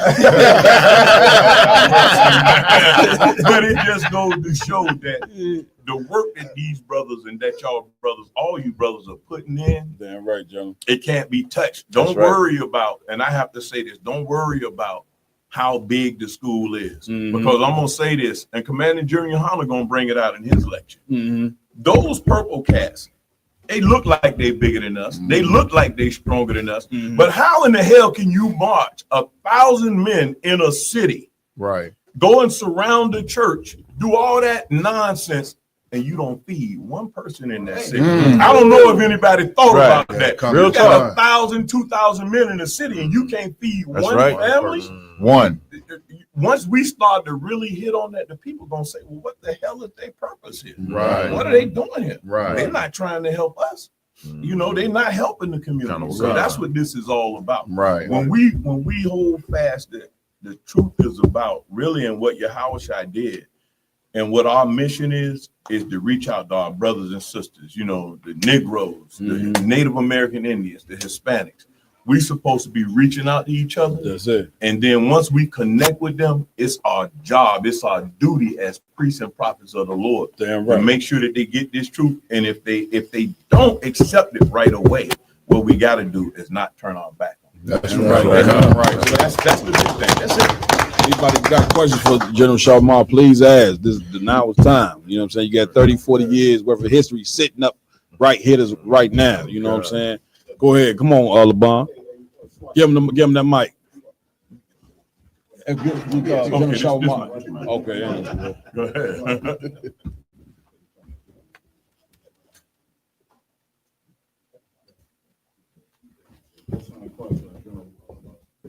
For coming here and sharing his wisdom.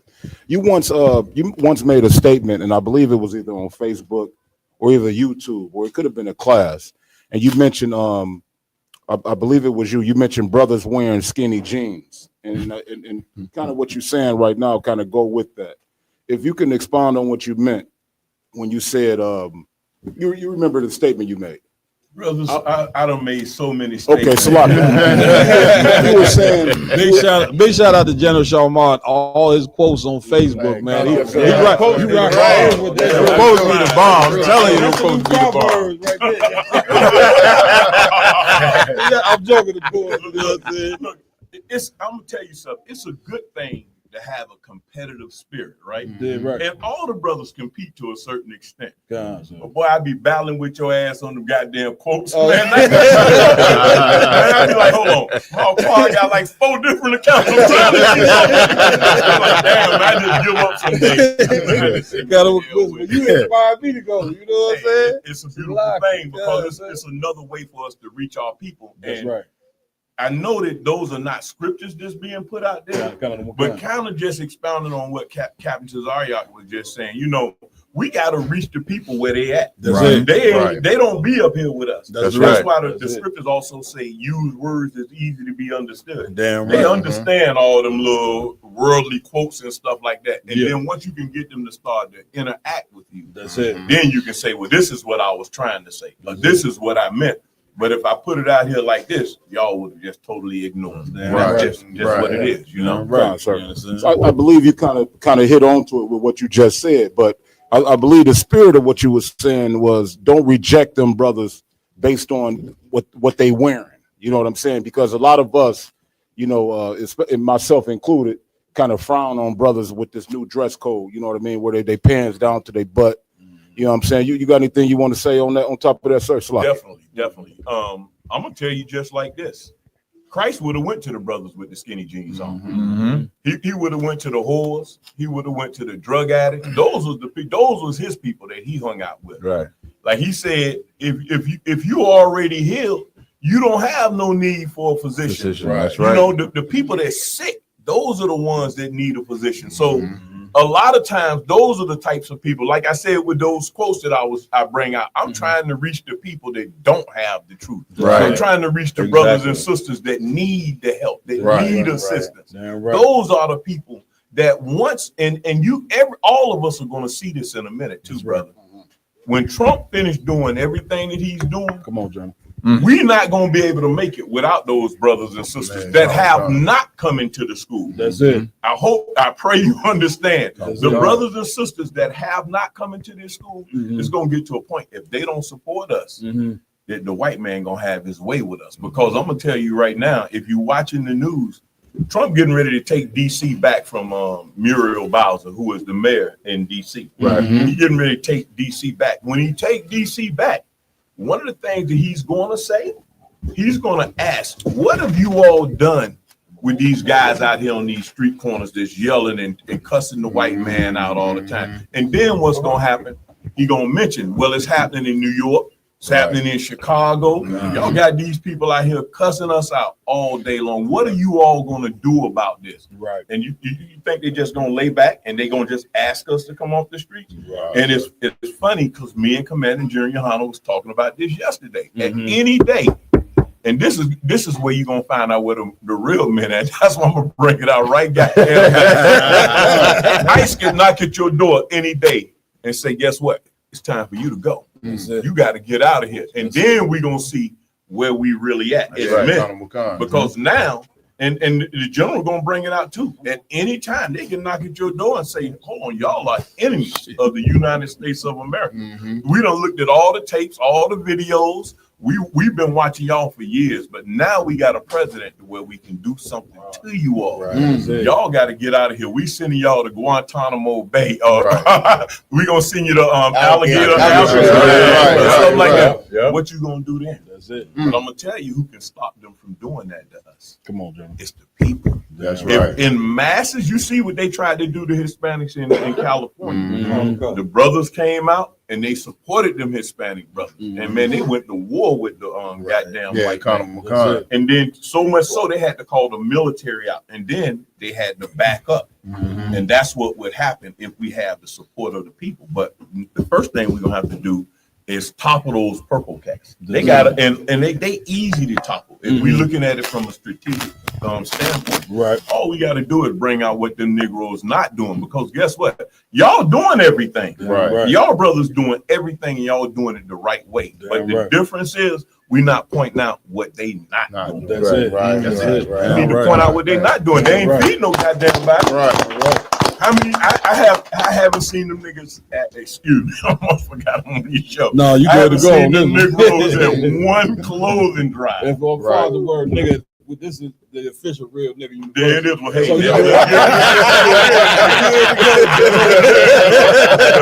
look, I got all the way loose. I am saying that you're hanging people in the world. Is this Negro in the world? Got all the way loose. Yeah, right. But nah, just all you have to do is just keep doing what y'all doing. Like this here was magnificent. How you brothers up here in Chicago came up with the round table of truth. Yeah, and man, this is gonna be huge, bigger than y'all even can imagine. Right. I appreciate that, gentlemen. Nah, because what's gonna happen is other people are gonna take note of this show, just like Captain Tazariak's show, man. Like I say, my mom, she 83 years old, she watching his show. So that's going to show that what's gonna happen. They're gonna start to find out. And my mother hated the truth at first. She did not like the truth. They thought I was in a cult. Everything she hated. They raised me in the Baptist church. Right. But now when she called me just last week and say she's watching his videos, I'm like, well, damn. The truth is getting out there, and it's getting further than what we can see. But slowly but surely, y'all are putting a stake in the coffin of all these vampires. And that's all the preachers, the pastors, all these fake Israelite groups. Y'all are putting a nail in their coffins, Jack. And y'all are burying them because right now, she ain't listening to the church no more. Because you know, she realized that the stuff that I was trying to tell her, although she didn't see me saying it on the video, she heard the brother, Captain Tazariak, bringing out the same exact thing. So now, then she gonna keep looking at the video. She gonna see you. She gonna see Captain Ariya, Captain DeBar. She gonna see these other brothers teaching. And then she gonna say, well, damn, he wasn't the only person saying that. This is worldwide. That's gonna tilt the scales in our favor. And then we going from there. Damn right. Listen, I like to say, a big testament to all these brothers that rock it out with me every week on this podcast. But me and Yak was talking like a week or two ago how we used to be up there with Commander Junior Hanna when they was doing their podcast up in Philly. Up in Philly, you know what I'm saying? Captain Tazariak was a Ramawan. You know what I'm saying? Right. Give me right on that. No, you're right. He was working the boards. You know what I'm saying there? And Junior Hanna, General Muhammad, and General Yak, they used to sit up there and drop so much knowledge. This was Monday night, you know what I'm saying? After General Muhammad when it was called the grill. It was called the grill. You know what I'm saying? There used just to be a few of us that stayed every week. I ain't miss it. You know what I'm saying? I used to go get the cookies. Get me right on this, Aria. You know what I'm saying? We used to take the chips and put them in the little coffee paper thing. You know what I'm saying? But it was the best job in the world because, you know what I'm saying, it take faith, you know what I'm saying, to believe in men. You know what I'm saying? And how could you not believe in what Commander Jenny and Hannah dropping? You know, no matter how many brothers in the school, man, like you just said, the truth is the truth. You can't get around it. That's right. You cannot get around it. So I want to say big up to Commander Jenny and Hannah, you know what I mean, for starting what he started. The round table of truth is just an added step to what we already started. You know what I mean? It's funny that you say that because Captain LeBon was speaking on that as well, and when he taught the class last night, and that's what it take. It take real faith to believe in other men. Real talk. And guess what? That's one of the problems that we have in our communities is that, like they see y'all brothers. They see the shining example that you all are putting out there to work. But you know what the deal is? It's hard for them to believe in y'all because you can't provide anything for them other than the word. And the word is not tangible. They can't eat it, which they should be eating it and digesting it, but they can't eat it. And that is what the problem is. And if we gonna fix Black people, and again, Commander Junior Hunter gonna get with all y'all captains on this, man, because it's important that we start to make sure that the people realize that, guess what, whenever you having hard times, whenever you up against it, the ISUPK is there for you. That's right. And once they really start to know that we there for them, I'm talking about this gonna take going up into the neighborhood, dealing with the people, when they really know that we there, because we done took the street corner from everybody. That's it. But when they know that we are there for them, it's gonna change the whole. All the events are gonna change. Right. So I'm hungry right now. So. Yeah. Tell them to put one side. Set one aside for the brother.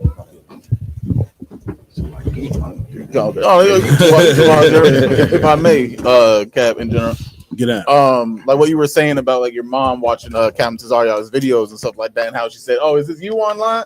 Like that just goes to show like the spirit is getting passed down. Like we really one body in here, right? You understand? Like if it means like you've been in here 30 plus years, Captain Tazaria's been here for almost 20, probably coming up on that. Yeah, 17. You understand? It just shows the truth doesn't change. UPK, we ain't just changing with the times. You understand? We saying one body, everyone's the same, and the spirit is just getting passed down of the Lord, and it's a beautiful thing. It's like you said it, but like if you all ever have to, step to the side, you can trust in like the captains of 13 and captains of 10 to take the helm and keep running with it. That's because there's one body. We don't have schisms and odds and stuff like that, like other organizations do, where they fall, whatever the case, and can't get back up. We know how to solve them problems through councils, and it's through wise teachings and through the spirit of the Lord.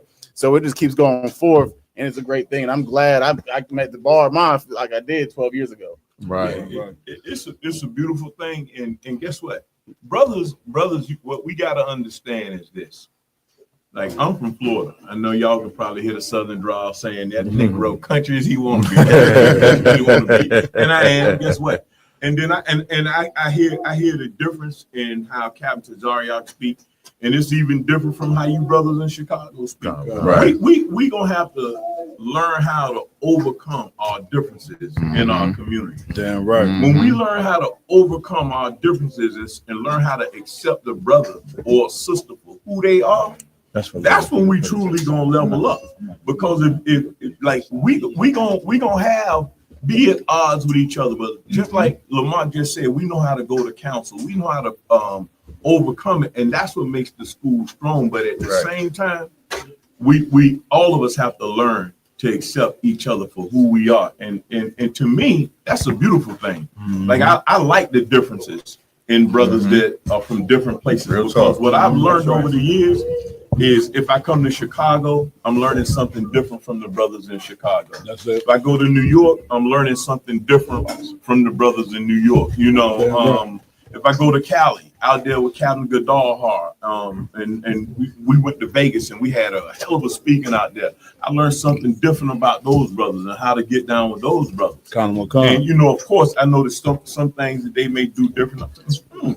But at the same time, I accept it because guess what? They may see things a little bit different. They may do things a little bit differently. Right. But that's never a reason for us to, get to the point to where we can't ever come together, sit down and talk and hash our problems out. Right. That's what these other organizations can't do. Right. I'm gonna tell you right now, that's why you don't see the candy canes. I don't even know the last time I mentioned the damn candy canes, but you don't see them anymore. And the reason was after their leader fell, they could not overcome who was going to be the next leader, who was going to do this, who was going to run this, and who was going to run that. And then what happens is because nobody can get on one accord, everything just falls apart.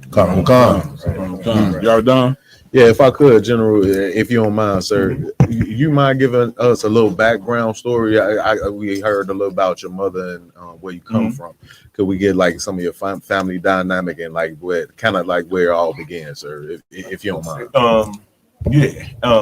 I'm from Tampa Bay originally, and my family, I have the photos. I think I put them out there before, but I come from a family of slaves, and I have the photos. My great grandmother, I have a photo of her on the plantation in Florida, and then I have a photo of my grandmother with her on the plantation in Florida.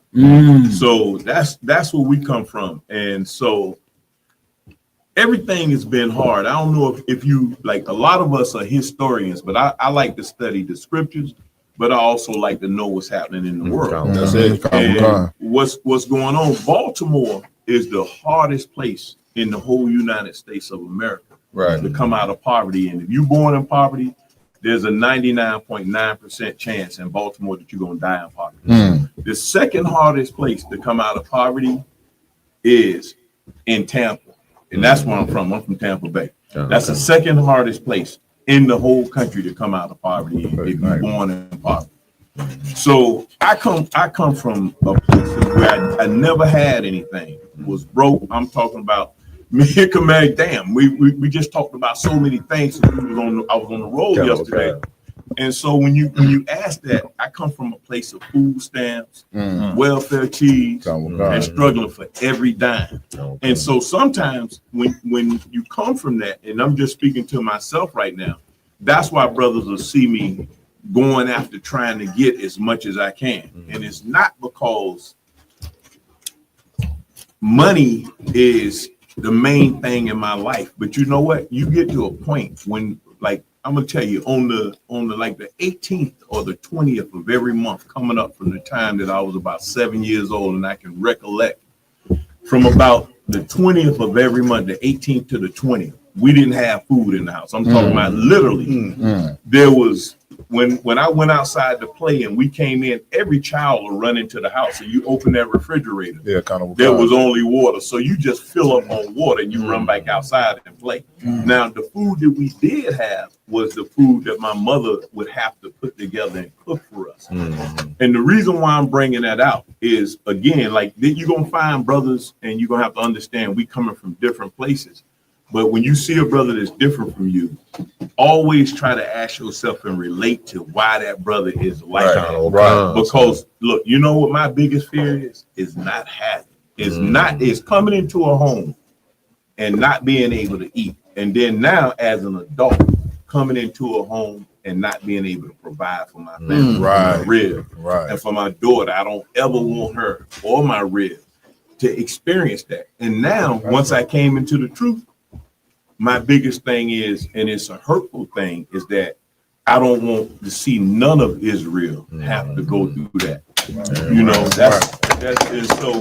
I come from a place where I just didn't have anything, and the truth is everything to me. This right here is everything to me. At times, it may not seem like that because I'm so afraid of not having. So when I don't have, I have to sometimes just separate, detach, and be sure that I don't fall all the way back down. And so much so to where, and just to give you a little bit more history, I was in the I went into the military at 17. I heard Captain LeBon say last night in this class that his mother would frighten him all the time because she would always threaten him to put him out the house. And he was saying I was going to die if she put him out the house. I come from a place of poverty so bad. When my mother threatened to do that, I came home one day and it was nothing. My clothes was all that was in the house on the floor. Damn. And so that's where I come from. And then after being able to come up here and get into this truth, man, this truth just means so much to me, because now I feel like without the truth, how he said he felt like he would die. Right. If his mother put him out the house, I would die literally without this truth. And that's what the brothers have to feel like. They got to understand. Again, we coming from different places, but when you start to, and that's why this platform that Captain Tazaria put together, the platform that Captain Marquardt put together, the platform where General Muhammad teach those classes, man. Y'all don't ever stop doing these things, because it's people out here. If you stop doing this round table of truth, you literally gonna be kicking them back into the world. Right. They in the That's world right now, right? But you are their only hope. He stopped, Captain Tazaria stopped his show. It's people that's gonna die behind that, and literally going to die, because that's what's making them not take that extra hit off of that life. I'm making them say, "Man, I done shot up enough today." These classes and these shows that y'all putting on, y'all are actually breathing life back into people. And y'all got to realize that when I got this truth, that the truth actually gave me life all over again, because I was running. I told Commander Jerry Hunter this. I was in the military. I went in at 17. My mother kicked me out the house, and I didn't have a driver's license. I was supposed to be an MP when I went in, so I was supposed to come back. And when I went back to Tampa, they put me in the 810th Military Police Unit. I was in an MP unit, but I was supposed to, get my driver's license and go right back. Of course, I get back, being poor, broke. I get caught with a quarter key of coke down there. And when I get caught with the dope, to tell you how evil the Esau is, and I don't even know if I should say this, and I hope he ain't knocking at my door, but I'm gonna still bring it out anyway. I never went to jail for it. They never kicked me out the military. I was just told not to return to my unit. And for 6 years, I never got the check. Somebody else was getting the check, and they was cashing the check. For 6 years. Damn. And I can pull my driver's license out right now. I'm an honorably discharged vet. Right. So what happened was they made the charges go away. You don't say nothing. We ain't gonna say nothing. Right. We looking at you like you a problem, and we'll just cash your check. You don't say nothing. We'll just keep the money. Damn. Everything will be smooth. Wow. Good. Nice. So yeah, and so and I can prove you my driver's license prove it, and I can prove that for after the second year, I never reported for anything. I never had to do anything. So that's where I'm coming from. And the thing is, you got a lot of brothers that's coming from there. And again, we just got to connect. Find a way to connect with your brothers and sisters. Find a way or find something in common, even if it's something minute. Just make some sort of a connection, man, because you never know that making that connection may save that person's life. People come in here that are broke. You know why we in here? Every person in here done been broke. Society broke you. Right. If you came in here and society hadn't broke you, you better thank the Lord that society didn't have a chance to just tear you and rip you in the shreds before you came in. Because that was my situation. Right. And so just to round it out, I ended up after that, I got into some more trouble because I couldn't go do my MOS, couldn't report my duty station. So I got in some more trouble and I got on probation. Because I used to, I was in the world, I used to like to rob anyway. And then I got jammed up. And so what happened, I had to leave Tampa Bay. And the brothers that's in the school down there, they'll tell you. They'll tell you how terrible I got with it. So I had to leave. And when I left Tampa, because you have people looking for you, robbing you, jacking people. And so when I left, I got in a real bad car accident. I had been up in DC for about maybe 2 years. I got in a bad car accident. And after the car accident, I was actually working at the time collecting donations for kids down with AIDS in the Black community. I always had a concern for our people. And when I went back to work, this brother asked me what was my nationality. And I told him Muslim, Baptist, Episcopalian, Methodist. I told him everything I could tell him because he said, if you could tell me, because I'm getting dollar donations, I'm gonna make a $5 donation to you. And back then, that was a good donation. You get a lot of money. So the brother, I couldn't answer his question. The brother said, well, you know what? I'm gonna make the donation to you anyways. He gave me the $5. He said, but you gotta promise you're gonna meet me back here tomorrow. And I'm gonna take you to lunch. Now, of course, I'm looking at this nigga like, what? Now you want to take me to lunch? I'm like, down like that. But he was like, nah. And I met the brother, and the brother took me to lunch, and he said, have you ever read the Bible? And I said, yeah, I was raised in the church. You know the Bible? And the brother asked me, what was the color of Christ? And I told him he was an Edomite. I told him he was white. And so we was in the food court. And the brother asked me to read Revelations 1:1. And he started teaching me right there. He said, he broke down what the word revelation meant was to reveal or make known. And then when he went down to 14, and it started to describe Christ. And he said, do those people in here that's eating, do any of them match up with this description? And I said, nah. He said, well, can you tell me who does this look like? What description, who does this match? And I said, black people. He said, well, damn, can't you think for yourself? So the brother just brought it out that Christ was black. Then he went to Job 30 and 30, Songs of Solomon 1 and 5. So he started breaking it down, and he invited me to school to come to a class. And this brother, he was a great captain in the truth, but he went with the candy canes and whatnot. But of course, the Lord took who he wanted from that family, because Captain Akkad, his rib was his father's house that I first went to the first class in. But Captain Akkad's rib is solid in here. Captain Akkad's rib, his mother is solid in here. Right. Big shout out to Captain Akkad. Damn right. The first class that I actually attended was in his mother's, Captain Akkad's rib's mother's basement in Laurel, Maryland. And from that time on, I went to that class. I didn't believe the truth still. 5 years I was trying to catch the Negroes in a lie. I was just trying to went to class trying to catch them up. I'm gonna get them today. I wasn't bringing it out. They didn't know. Right. So this was me just saying, okay, I'm going to take what they writing down. I'm going to go home and study. And I'm going to come back and I'm going to bust them out. And it just never happened. And what happened was the brothers were so strong and powerful as I started to watch these brothers. And so we opened a school at 234 Park Avenue in Baltimore, Maryland. And when we opened that school, they doing the speaking and everything, and I got up on the podium. They showed me how to read, and they said, Shawamar, next week you're gonna speak. Them Negroes didn't see me for 2 months. I disappeared on them because I was just that afraid. So again, sometimes we gotta understand that brothers are different, man. I thought I was tough in the streets, but I had came up against something that was tougher than me. And it was these brothers in the school in this truth. Damn, come on,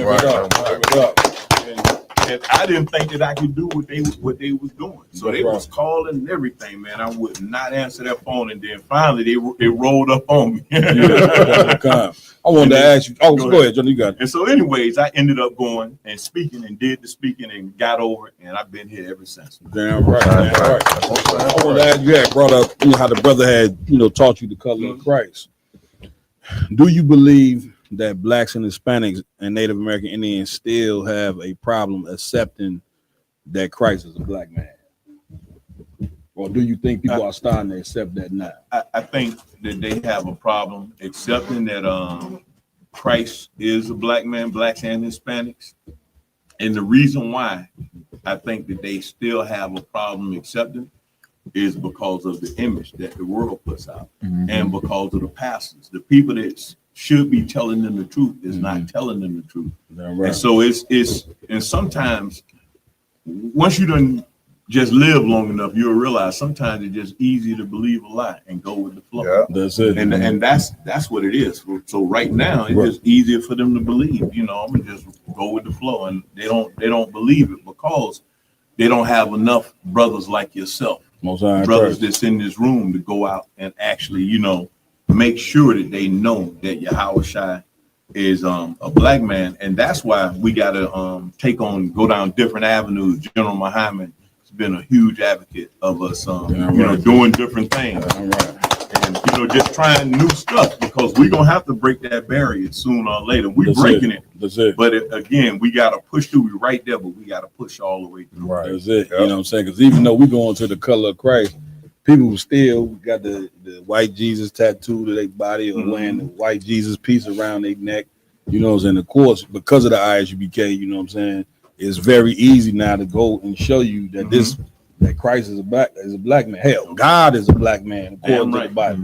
The Jews is black. Like color is throughout the Bible. That's right. But the brainwashing that they didn't put on us for the past 400, 500 years is so strong that even when we show them that this man is black, they still won't accept it. You know what I'm saying? And it's just like this damn near like Christianity is 10 times stronger than crack and heroin could ever be. Damn right. and you know what? People believe in what can help them. Right.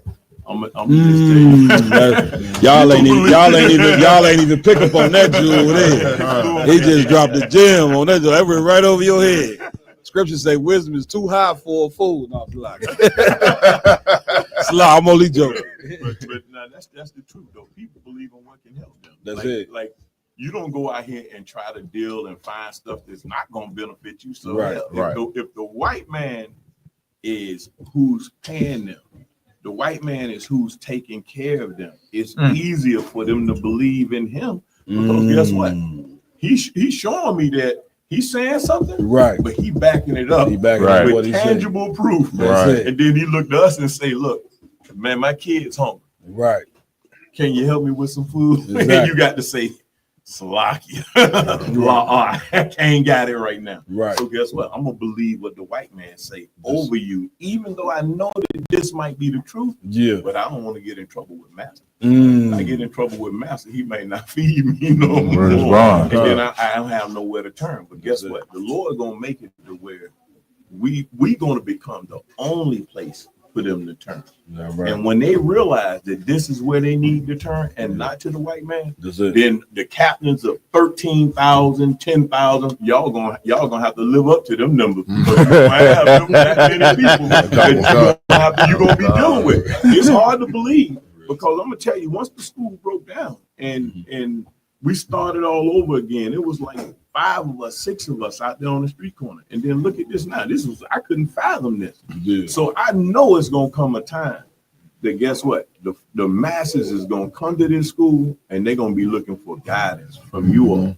Because the TD Jakes, Creflo Dollar, Jamal Jennings or Bryant, whatever these pastors is, they're about 10 seconds away from getting killed. I'm talking about by their congregation. When this devil start to tell them that they got to put their kids in the food to eat. Yeah, they gonna ask them, why did y'all not warn us? Why y'all didn't tell us? And then on top of that, they gonna say, hold on. Where's all that money I gave you? Where's all that money? Real talk. Tell you something about Negroes. That's heavy. Man, get a general on hand. That's heavy. You know what I'm saying? Because it's like damn near, you know what I'm saying? We giving you all this cash, you know what I'm saying? But when because Esau's empire is falling economically, you know what I'm saying? They socially, you know what I'm saying? And when this place fall, like you saying, General, our people gonna be looking for somewhere to get fed. That's it. Get clothes and get housed. And you remember last time when disaster came, they closed it. The churches closed their doors. You know what I'm saying? When was that? When the coronavirus came. You know what I'm saying? They wasn't there for the people. The ISUBK, our doors was open. You see what I'm saying? And so it's so heavy what you're saying on our people are gonna be looking for Where's all the money that we didn't gave you? And of course, these cats, being the money grubbing bastards they are, gonna be in, for the had it for themselves. You know what I mean? The pastors, this is what's gonna happen. Come on, John. Lay it out to you, please. This is black people. Mm-hmm. If we invest in a business with the white man, let's say if you put some money in the stock market, right, with the white man, right, and you lose it, you don't have a problem with that because you know that's how the white man operates. Mm-hmm. You took the gamble, you lose your money. Whenever you do business with a Negro, and he lose your money, it ain't over. It don't stop there. It's like you owe me my money back. It go on and on and on and on. So now the people in the church are going to do this. Yeah, they're going to go to the pastors and say, well, look, man, I done been giving you $200 a week for 30 years. Right. What did you do with that money? Exactly. It didn't take all of that money. And then they're going to say, well, the whole congregation, you got a congregation of 2,000 people that's going to be giving you $300 a week, right, for 30 years. And then they're going to do the math because we ain't dumb people. Right. They tell you that you're dumb, but we ain't dumb Oh, people no, by a no, long right, shot. by a long So they're shot. going to do the math and say, hold on, ain't no way you could have spent all that money. You mean to Exactly. tell me you can't help me feed my kids? Exactly. You mean, and the congregations gonna go and start to talk amongst each other. Yeah. And they're gonna say, look, we need to approach them. That's We right. need to Damn step right. in. Damn right. Damn right. And they're gonna take flight. That's Then it. you'll have to, because you know what? Person don't want to see that Rolls Royce you got because they can't eat that much. Right. You know, they can't eat it. They don't want to see that. They're gonna want you to be able to give them something tangible that's going to provide for them in that day. And it's right. you're gonna have to be able to feed the people. Damn Again, right. that's Damn, what it is. damn right. DA? Isn't there a scripture about that? About them About people coming up against these pastors. they I couldn't find it. I know I had it in my old precept book. I have because that's what I thought we was gonna do. I have some scriptures pulled up, but I would have to go through all of them to give you that exact one. But if you get with me, I can get the scripture because as a matter of fact, I'll share with you the breakdown that I was gonna bring out today. Yes, General, if you could, we ready for the breakdown, the scriptures you want to go into, and all that whenever you're ready. You know what I mean? If you want to do that, you gotta read them. Yeah, we go ahead. And Let's get it ready. We got it on right there. Come on. While General finding the precepts, whatever, man, big shout out again to General Shawamar for joining us on the round table of truth. You know what I mean? One of the many powerful generals that inhaled it down. And this information right here, you want to take and put it in your head, do something with it. You know what I'm saying? Because of course, Christ said, man should not live by bread alone. You know what I'm saying? Of course, you're going to need to be fed actual food and housed and all that. But ain't nothing you can get fed that's more valuable than this truth. And like the general was bringing out, them preachers, the one thing they ain't preparing you for is the danger that you about to be in with white supremacy and Donald Trump. That's right. You know what I'm saying? What they preparing, you know what I'm saying, for blacks and Hispanics and Native American Indians, they are slow death walking you into death camps the same way Hitler did the so-called fake Jews during the time of Germany. And the only thing that's going to prepare you is the truth. We know it's hard to hear. We know it's hard to accept Christ is black, the Jews is black. And we know it's hard to accept that America's going to fall because the white man been your God, man, for the past 500 years. The white man been your daddy for the past 500 years. But here's the problem with the white man. He's a bad father, man. You know what I'm saying? And a bad father, they raise bad children. And because he didn't raise bad children, he didn't turn us against our God. You see what I'm saying? And the only way we turn back to our God is like any father that raised children in his home, you got to do what he say. For you, when he puts you out the house to get back in the house, you got to be able to say, I'm gonna follow the rules of the house. And the rules of the house for us is the laws, statutes, and commandments. That's right. That's right. Go to Micah 3 and 5. Let's get it in. Y'all write these scriptures down too. Don't have General putting all these scriptures. You ain't writing it down. You said Micah 3 and 5, General? Con, I got it. It's the book of Micah, chapter 3 and verse 5. Thus said the Lord concerning the prophets that make my people err. See, the Lord, what's going on is this. This is the reason why we can't come back to the truth. This is the reason why we destroyed as a people. It's because we got these TD Jakes, you got Creflo Dollar, Jamal Bryant. You got all these pastors out here that these people believe in, but they're not benefiting the people. And what they doing is they causing the people to err. Because any church you go to, what they doing? They celebrating Christmas, Thanksgiving, Halloween. They into everything that America tell you to be into. So now the people can't do what's right. They confused right now because they're hearing you all tell them, look, Christ is black. These are the laws, statutes, and commandments that we supposed to be keeping. We supposed to not eat shrimp, crab, pork, lobster. But at the same time, they hear Jamal Bryant. He dropping a sermon. He got the scriptures all twisted. He telling the people that they can eat any damn thing. Yeah. See, so now the people don't know what to do. So they causing the people to err. And so why do they listen to Jamal Bryant? Why do they listen to Creflo Dollar? Why do they listen to TD Jakes over you, brothers? Again, you know what? Because they have the substance. They have what it takes to make people listen. And people don't really care about what you're saying more so than what they can see that you have. Right. So if he got that Rolls Royce, he got that Benz, he got all this materialistic stuff, he got the big, beautiful church. Our schools don't compare to what they have. So the people say, you know what? They can't have the truth. The Lord ain't with them because guess what? The people are carnal as hell. Right. So they not listening and they not looking for the spirit of the Lord. Right. What they looking for is the spirit of the world, and that's what they follow. Right. Go ahead. Any more on that, brother? Conway Khan, that bite with their teeth and cry, peace. And he that put it not into their mouths, they even prepare war against him. And check this out. That's what those pastors doing, man. They crying peace. They telling us that everything is going to be all right. There ain't going to be no problems. That's what they tell us, that everything is going to be fine. But what is actually happening? Read the last part of that right now. Conway Khan, and he that put it not into their mouths, they even prepare war against him. And see, the Lord didn't tell them that they supposed to be out here crying peace, peace, peace. And guess what? These pastors, they telling you that they down with the Lord and whatnot. But guess what? They really down with the white man. Right. Because they down with who's not charging them for those taxes and whatnot. So being that they down with the white man, just like the white man is against the Most High in Christ, guess what? These pastors, for real, they're not down with the Most High in Christ. They down with their bank account. That's what they down. They down with their bank account. Go ahead. Next verse, sir. Verse 6, therefore night shall be unto you, that ye shall not have a vision, and it shall be dark unto you. That was all on that. Go to 3 and 11. So go down to the 11. Come, book of Micah, chapter 3, verse 11. The heads thereof judge for reward. And that's what the pastors do. And guess what?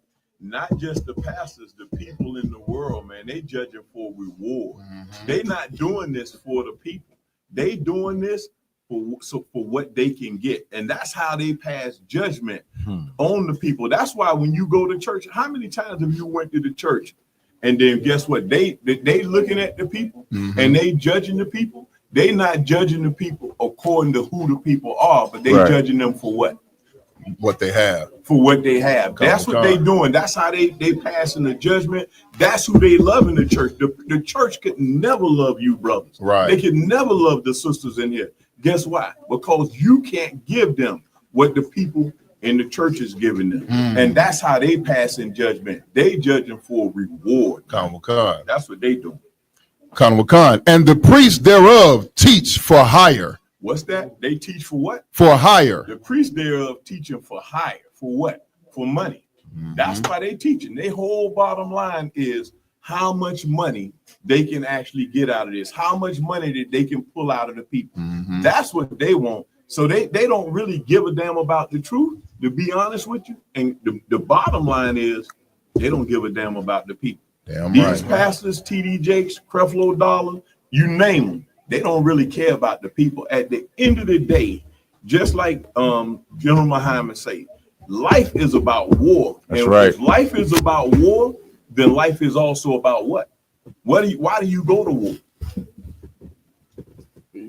You go to war to survive. Life is about survival.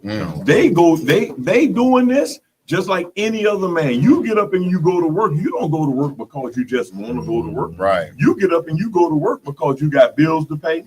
You trying to survive. So guess what? These pastors, not like any man in here that's teaching and doing the work of the Lord, it should not be for what you can get from the truth.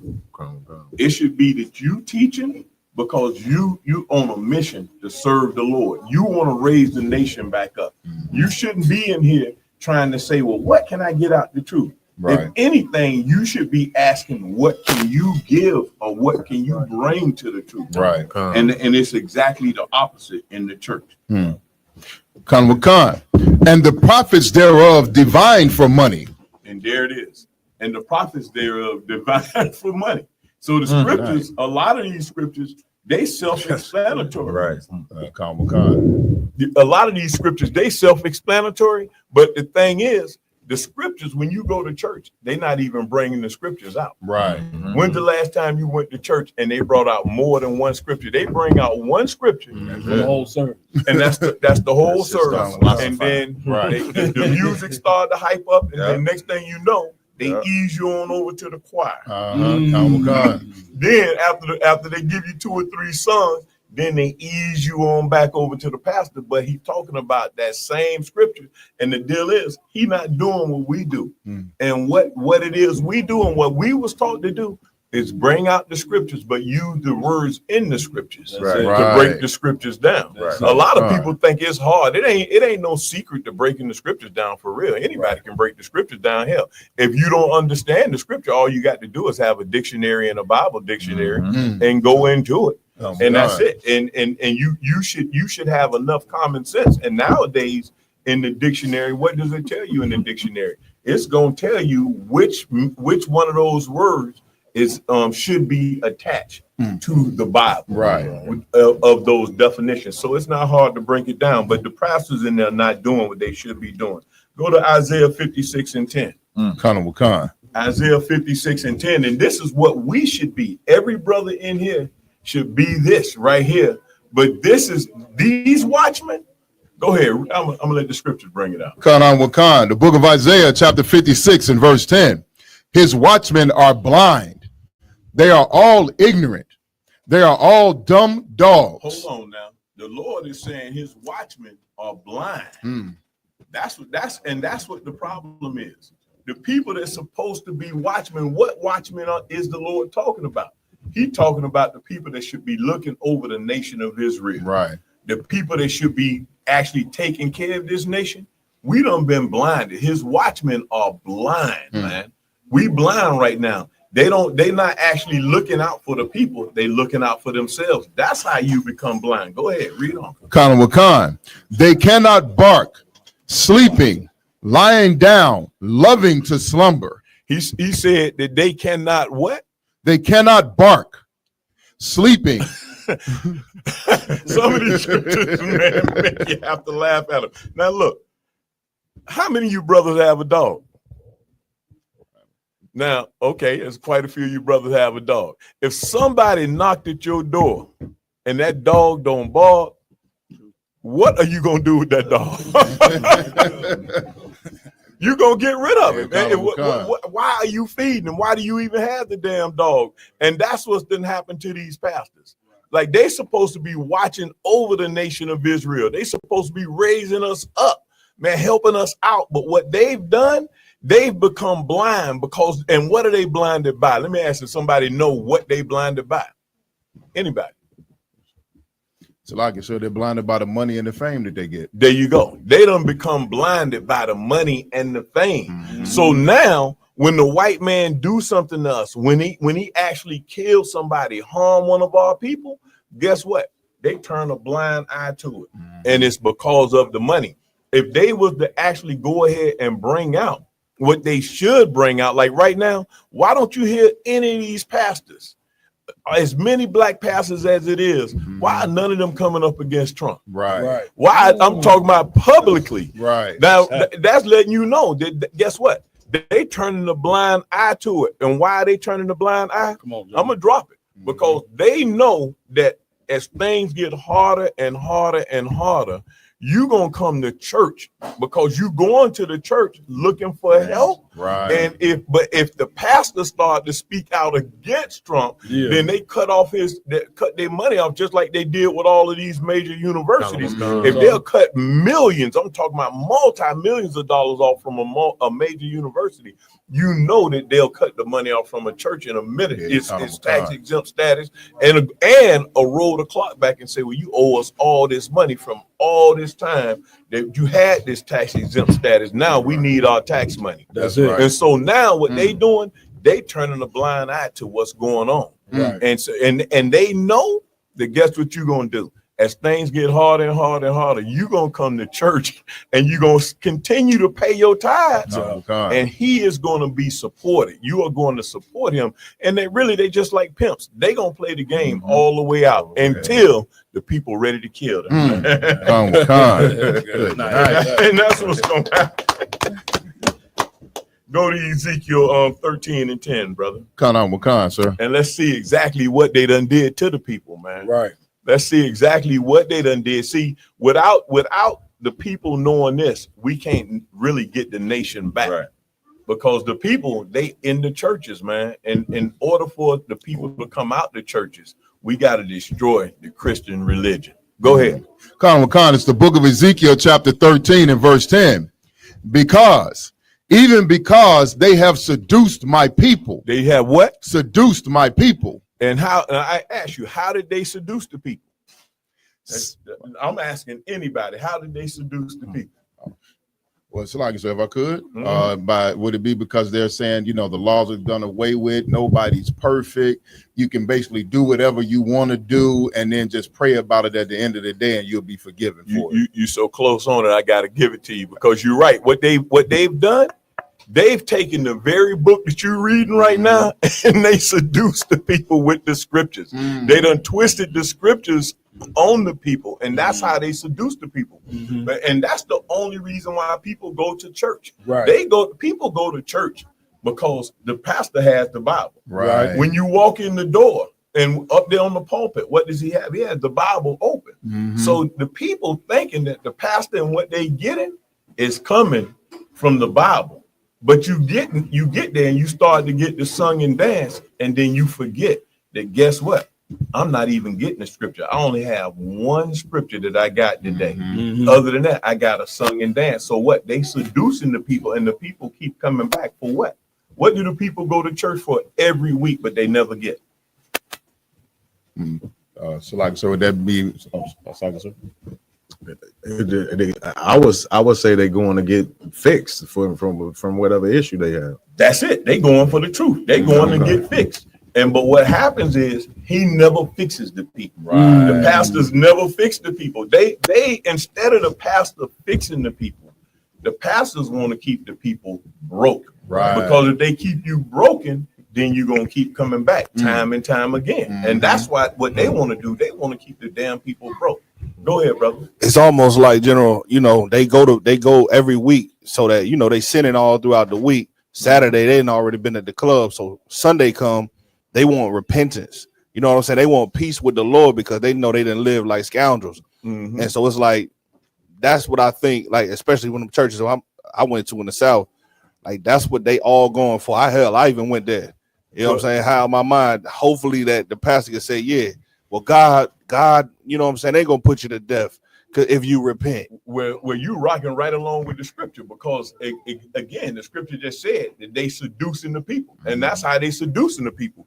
You sinning all week, and then you done sinned all week, and then once Sunday come around, you go to church on Sunday. And when you go to church on Sunday now, he gonna use the scriptures, and instead of him telling you the truth of the scriptures and telling you right from wrong, he gonna use the scriptures and tell you that you right in what you're doing. And he gonna tell you that you can be forgiven and that you can be forgiven forever, regardless of what you do. And that don't make no kind of sense in the world. If you can be forgiven endlessly for whatever you do, the hell, why even go to church? Right. Why even go to church? They just keep doing what the hell you're doing. Once they drop that on you, just keep on rocking and rocking until you leave here. It don't make sense, It just don't make sense at all. Kind of Wakan, son. Oh, Khan Wakan. They have seduced my people, saying peace, and there was no peace. And that's what they doing. They done seduced the people and lulled them to sleep. They saying peace. And guess what? There is no peace, man. But they telling the people that there is peace. And right now, they still telling the people that it's peace. And we should all be able to see with our own eyes that there ain't no peace right now. What we don't realize is that the white man is at war with us right now. Right. We don't realize that the white man is literally at war with us. And and again, the pastors is having you think that everything is fine, that it's okay, that it's all fun and games. But they don't realize in 2 seconds, when they take their eyes off of the Hispanic brothers and sisters, who you think they gonna look at next? Who you think they looking at next? They ain't looking at each other. Right, for sure. They ain't looking at each other. They gonna turn their eyes on us and say, "What's our next problem that we have over here?" Right. They gonna say these Negroes, man, these niggas. They gonna say these niggas is our problem, and then at that point in time, we gonna have a problem. That's it. That's what's going on. Anything else on that? Khan Wakan. And one builded up a wall, and lo, others dabbed it with untempered mortar. And that's what's going on. We building up a wall, and they pastors building up a wall, and guess what? The wall that they building up is built up with what? Untempered mortar. What is untempered mortar? That's like, sir. Untempered mortar would be mortar that's not properly treated. So when it's because mortar is supposed to solidify, very, very solid and stable. Untempered mortar is fragile and brittle, and it's going to break easily. That's it. So they telling the people everything gonna be all right, everything gonna be fine. So they building up this wall. They giving them that wall is a false sense of security that they building up, and the wall that they building up it up with untempered mortar. Read on and let's see what's gonna happen to that wall. Khan Wakan, verse 11. Say unto them which dab it with untempered mortar, that it shall fall. And the Lord saying, you may as well let them know. We're supposed to let them know, man, this what you telling the people is not going to be able to provide for them. This is not going to save them when they need salvation. We're supposed to let them know, man, look, you better stop lying to the people. Right. Because what's going to happen, man, is they're going to find out, they're going to discover your secrets is the bottom line on it, is what's going to happen. Go ahead. Khan Wakan, and ye, O great hailstones, shall fall, and a stormy wind shall rend it.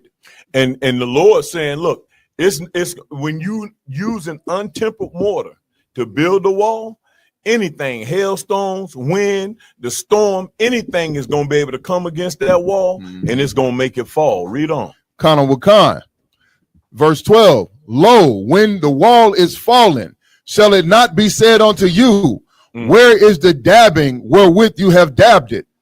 Verse. So the Lord saying now, when the wall done fell, when your secrets done been discovered, when that wall that you built up and gave these people a false sense of security, when it fall, then they're gonna ask a question.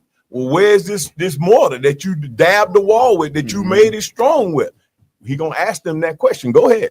Khan Wakan, verse 13. Therefore, thus said the Lord God, I will even rend it with a stormy wind in my fury.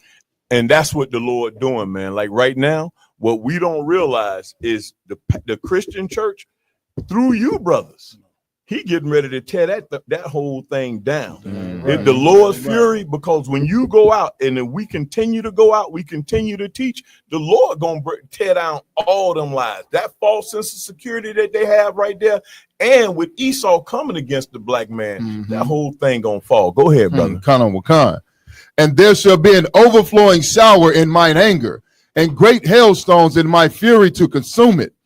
Verse 14.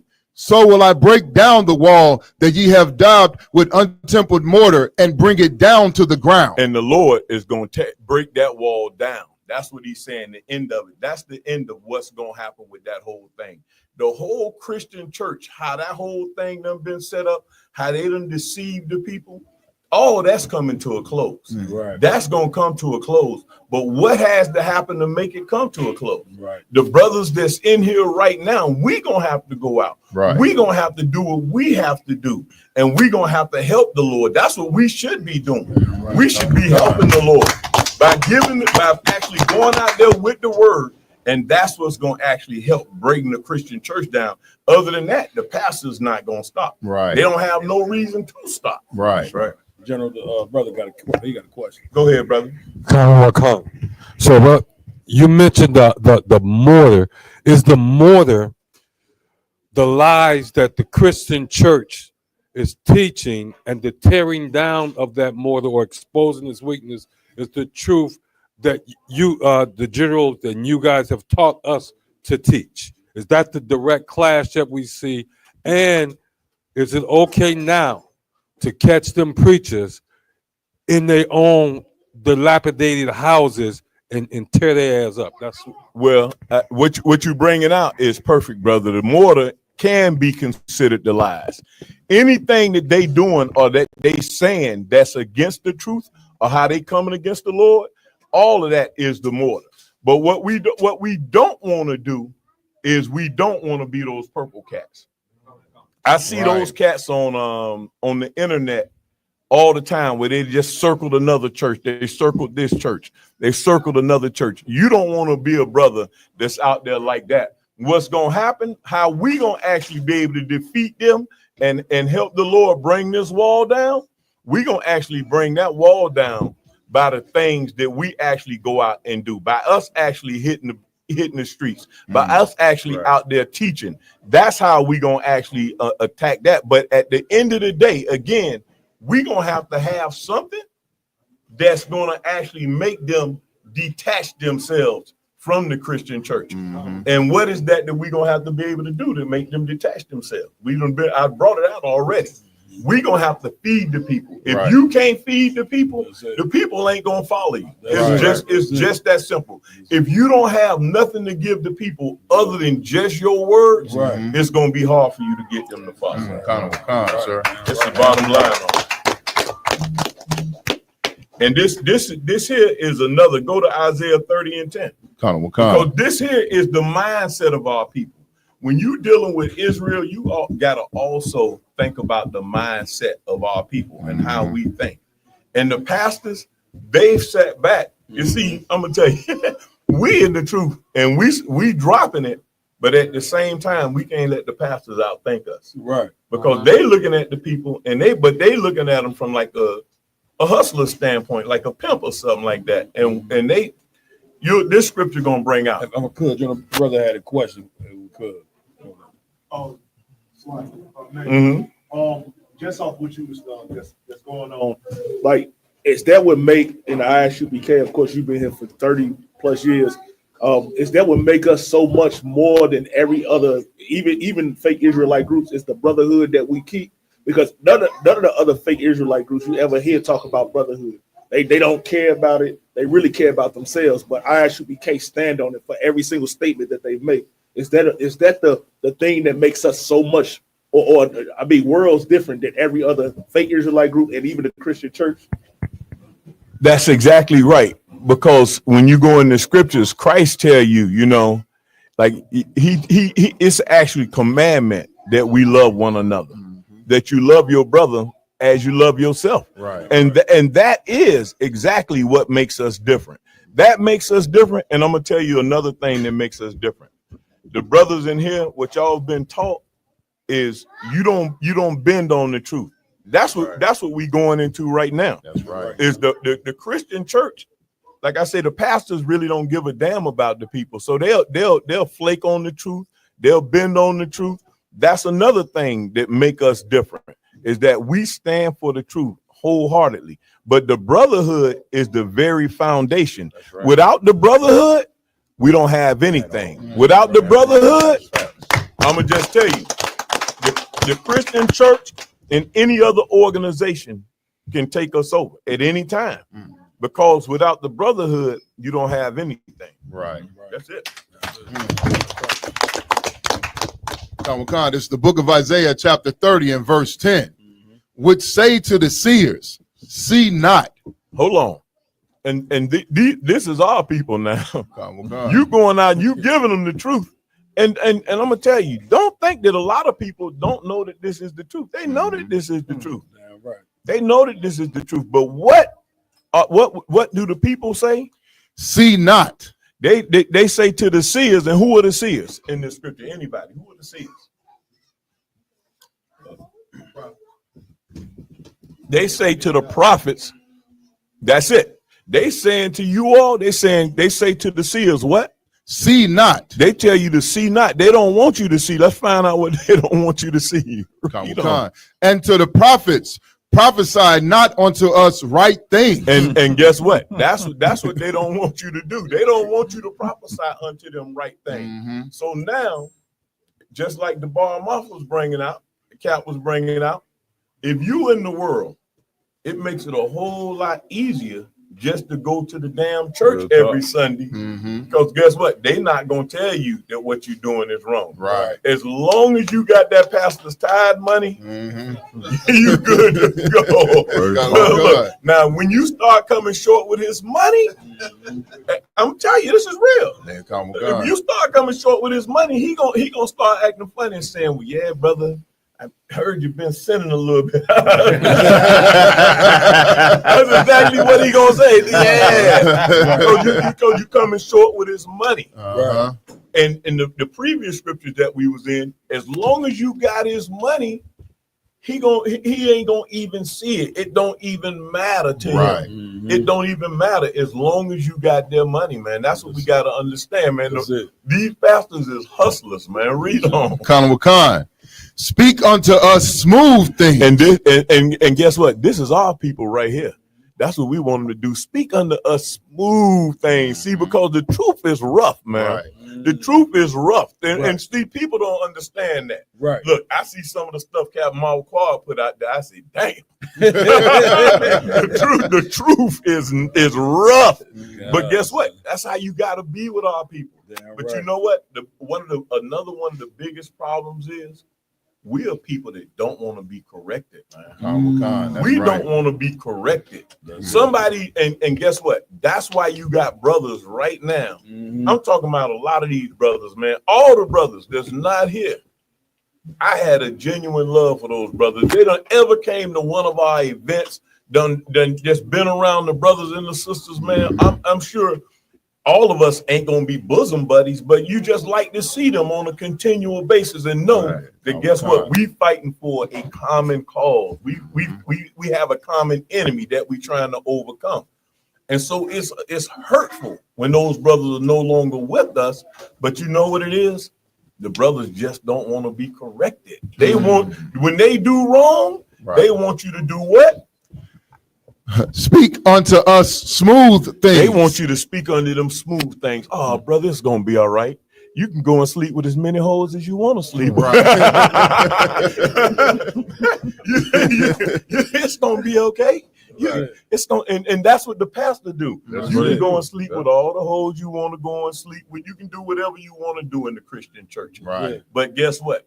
That's where we step in. We're going to have to tell them, nah, you can't get down like that. It can't happen like that. And so now when you speak to them rough things, that's what make them say, you know what, man, them cats in the ISUPK, I don't know, man. I think I'm going to go over here with these purple cats. They got Africans over here. They eat seafood. They can have ham sandwiches. I'm going to just go on over there, man. And that's why this room ain't packed like that. But guess what?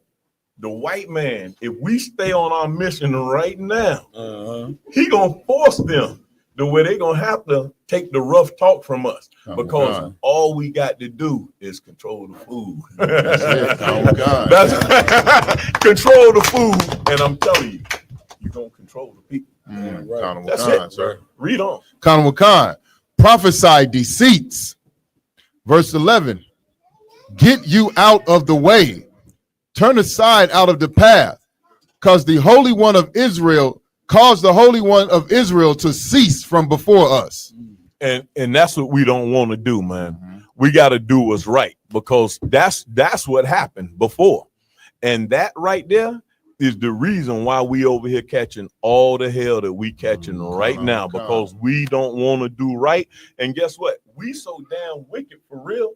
We'll go and tell the prophets. We'll tell the prophets and the pastors and say, man, don't prophesy unto us right things. Right. Just speak unto us smooth things.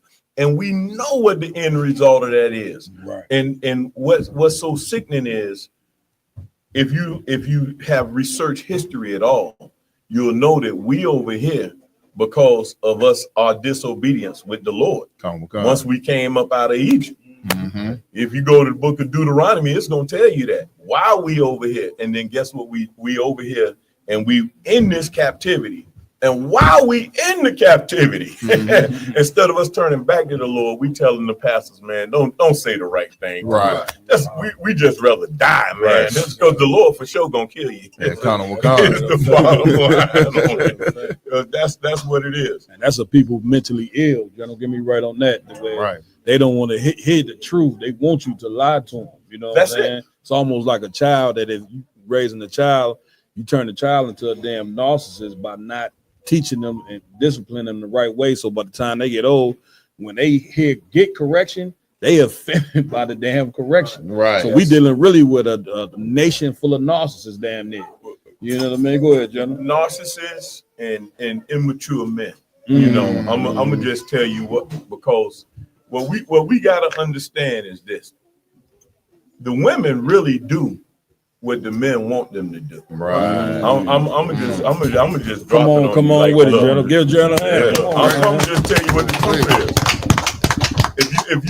If like, and just like Captain LeBron was bringing out, if you want to blame anybody for the kids out here with the skinny jeans, if you have kids that are that age to where they can go out here and buy jeans and wear the skinny jeans and all of that, then guess what?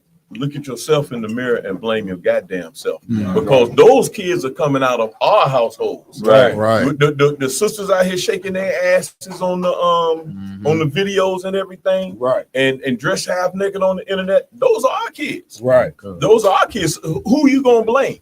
Who can we blame? What, we're not gonna blame anyone. Someone, the blame has to be placed somewhere. Right. So the only people that we can blame is ourselves, because those children are coming out of our households. But the reason why those kids are coming out of our households like that is because of the previous scripture that the brother just brought out, is that we don't want to be told the right thing. Right. Or whenever we are told the right thing, somebody tell you the right thing, man, I'm telling you, black people are the hardest people to try to tell the right thing to, because they're gonna get mad with you. Like you can't correct the Negro without him hating you for it. Right. You can't make a mistake with a Negro. You make a mistake, and this is just on the brotherhood. This is on that brotherhood thing. Look, we gotta learn how to forgive one another, man. Right. That's real talk, because it starts with the men. Right. Again, it starts with the men. The women are destroyed because black men are destroyed. That's right. And black men are destroyed because we're offended by everything. And the truth in it is, why are we killing each other at an alarming rate? You know why? Because you can't even say the wrong thing to a brother. You say the wrong thing to a brother, you look at a brother the wrong way, that Negro is literally ready to kill you. That's it. And so how can we build a nation, and how can we expect anybody to respect where we coming from, and we can't even stop killing each other? That's why the white man don't respect what we saying. Right. He's like, damn. And that's where it's gonna start. When y'all can clean your own goddamn community up, then come to me and start talking your mess. Until then, guess what? We have to come in and clean up your mess for everything, and nobody can deny that. That's exactly how the white man look at it. He got to clean everything up for us.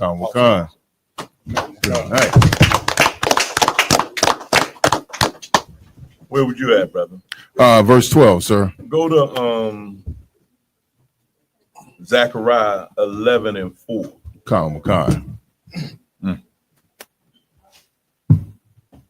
It's the book of Zechariah, chapter 11 and verse 4. Thus said the Lord my God, feed the flock of the slaughter. Verse 5. And that's what the Lord is saying, man. We got to feed the flock of the slaughter. And who's being slaughtered? Who is the flock? First of all, who is the flock? So like, sir, would that be blacks, Hispanics, and Native Americans? It's Israel. That's right. And the Lord is saying, go ahead, feed the flock of the slaughter. Read on. Khan. Verse 5, whose possessors slay them. Whose possessors slay them. And that's what's going on. Who are we possessed by? Who are we possessed by? So I can serve the so-called white man. The so-called white man. And they slaying us and they killing us, man. They killing us, the water. And they killing us. So that's and the only way that we gonna stop that is if we can come back together as a people. I'm talking about not just talking about it, but doing it. Right. Understanding one another and really being brothers and sisters with one another. And then, you know what it also takes is for us to care about more than just your goddamn self. That's right. That's the bottom line. Damn right, sir. So many of us, we out here and we talk about helping other brothers and sisters, but the bottom line is, man, at the end of the day, you really just like the white man. You care about your goddamn self at the end of the day, and nothing more than that. And as long as we operating in that spirit, then we gonna be in captivity. We don't be in captivity. Because you cannot expect for the masses to follow you. And again, that's the sweet seduction that the pastors put on the people. They are able to make the people think that they love them and that they care about them. And they don't. And see, and they looking at us and saying, because we speaking so rough, we speaking so harsh, that we don't care about them. So the only other thing that you can do for the people is you got to be able to actually feed these people. You got to be able to provide for them what's not being provided for them. Right. Because right now, all that's happening to Israel is everybody just taking from them. Right. Everybody eat off of us, man. Yeah, I'm talking about, and it's sad to say, we talk bad about the white man all the time, and he is the devil on the face of the earth. But we treat our people worse than the white man in most cases. Man. That's a fact, sir. You know, we got to just, live up to that. Right. If we gonna treat each other worse than the white man treating us, how can we expect the white man to treat us better? Right. Yeah, we treating each other worse than he treating us. I know the white man is killing us every day. If you can look at the number of black people that's killed by police violence and whatnot, it's hundreds of us every day that get killed in this country. Right. But at the same time, if you look at how many brothers and sisters get killed by black on black violence, it's more of us killing each other than they killing us. That's the bottom line.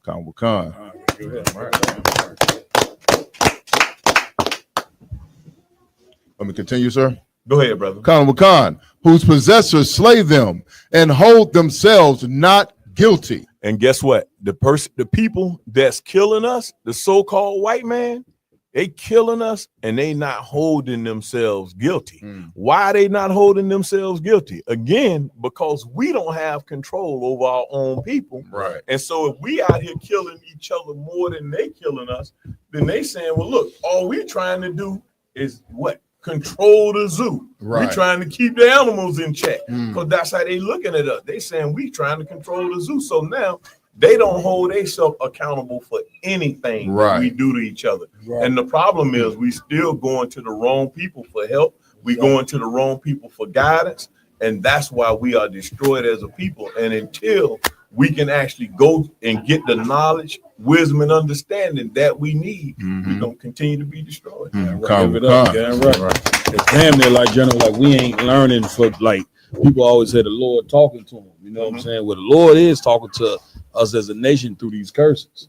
You know what I'm saying? He talked to us 400 years ago when we got, get me right on this, when we got, our forefathers got on them slave ships. Right. That was the Most High talking to us. You see what I'm saying? That's right. The plantation, that was him talking to us. The white man putting crack in our neighborhoods, rushing us off to the prison system.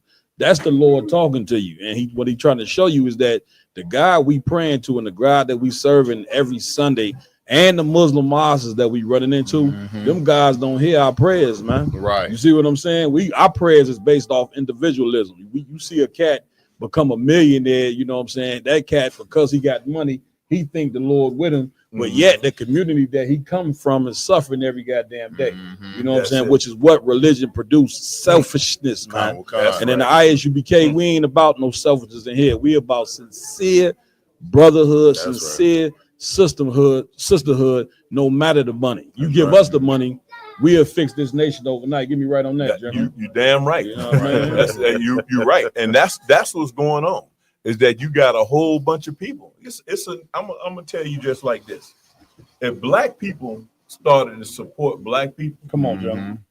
We don't need the white man for nothing. Come on, right. They ain't gonna believe I'm gonna just tell you point blank, plain and simple. I used to bring this out at the speakings all the time. I used to go out there, and this is something that black people can't get through their head. Right now, you know, there is a scripture where the Lord said that we like a crouching lion that's ready. We got our hands, we're getting ready to choke the white man out at any time. And guess what? We can do that at any time. I'm talking about it don't take one gun, it don't take zero violence to do it. Right. All we have to do is what the scriptures say. And that's the problem. The scriptures say, what did the scripture say? I believe it's Revelations 18:4.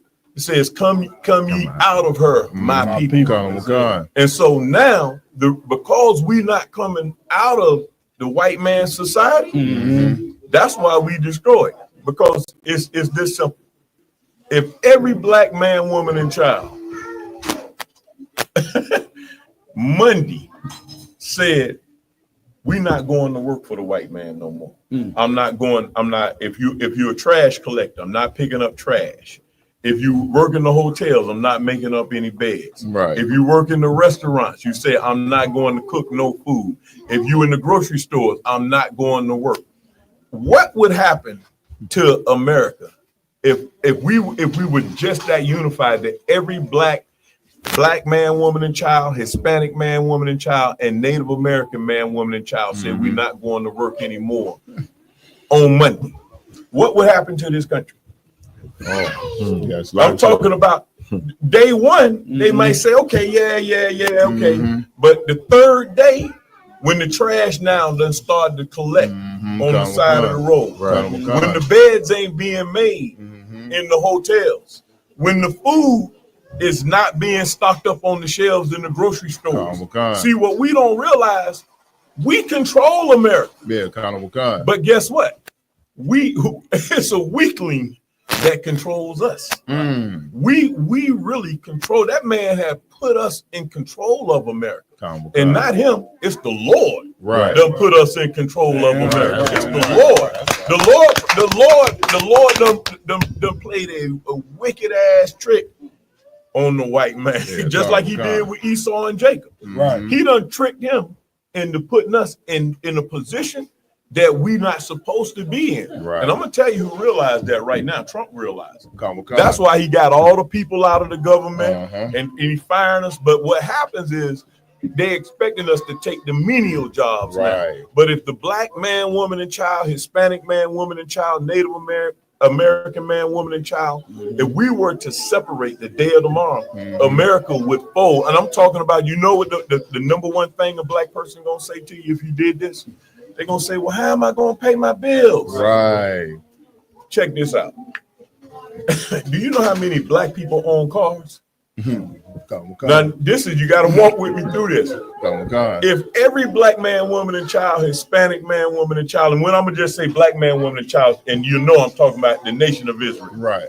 If all of us said we're not going to work and we don't go to work for a week or two, they can't repossess all them cars. They don't have enough manpower to repossess the cars. If they stop sending electricity to all of our houses, then they're not gonna get their money for their electricity. And so now you got it trickles down to everything that makes their society work. So they can't repossess all the cars. They can't evict all of us. They ain't got manpower to evict everybody. So if we was just in unity and say, you know what, nah, man, we just ain't taking this shit no more. And say, guess what? The deal is gonna be, we not gonna move until we ready to move. And that's similar to what happened in Egypt when we came out of Egypt. That's how we walked the hell up out of Egypt. It's similar to that, man.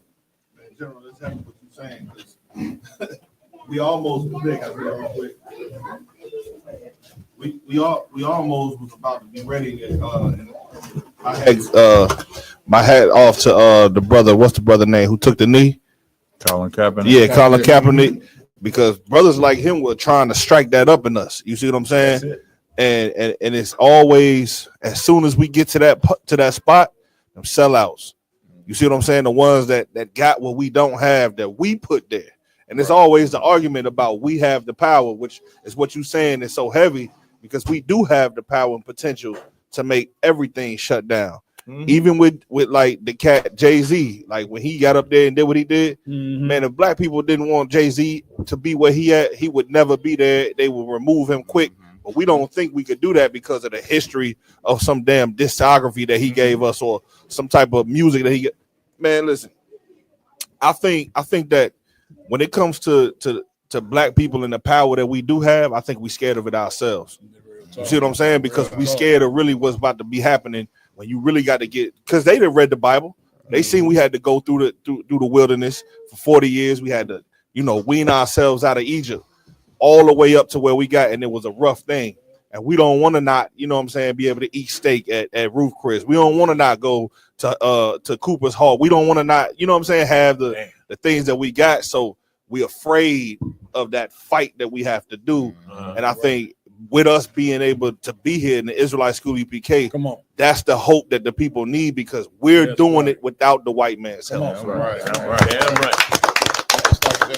If I could, go ahead. What you're bringing out is so heavy because, and if anyone wants to doubt it, we just had an example of that earlier this year when Trump started all of these deportations and he's deporting our Northern Tribe brother, our Hispanic brothers. They had to realize, whoa, they stopped.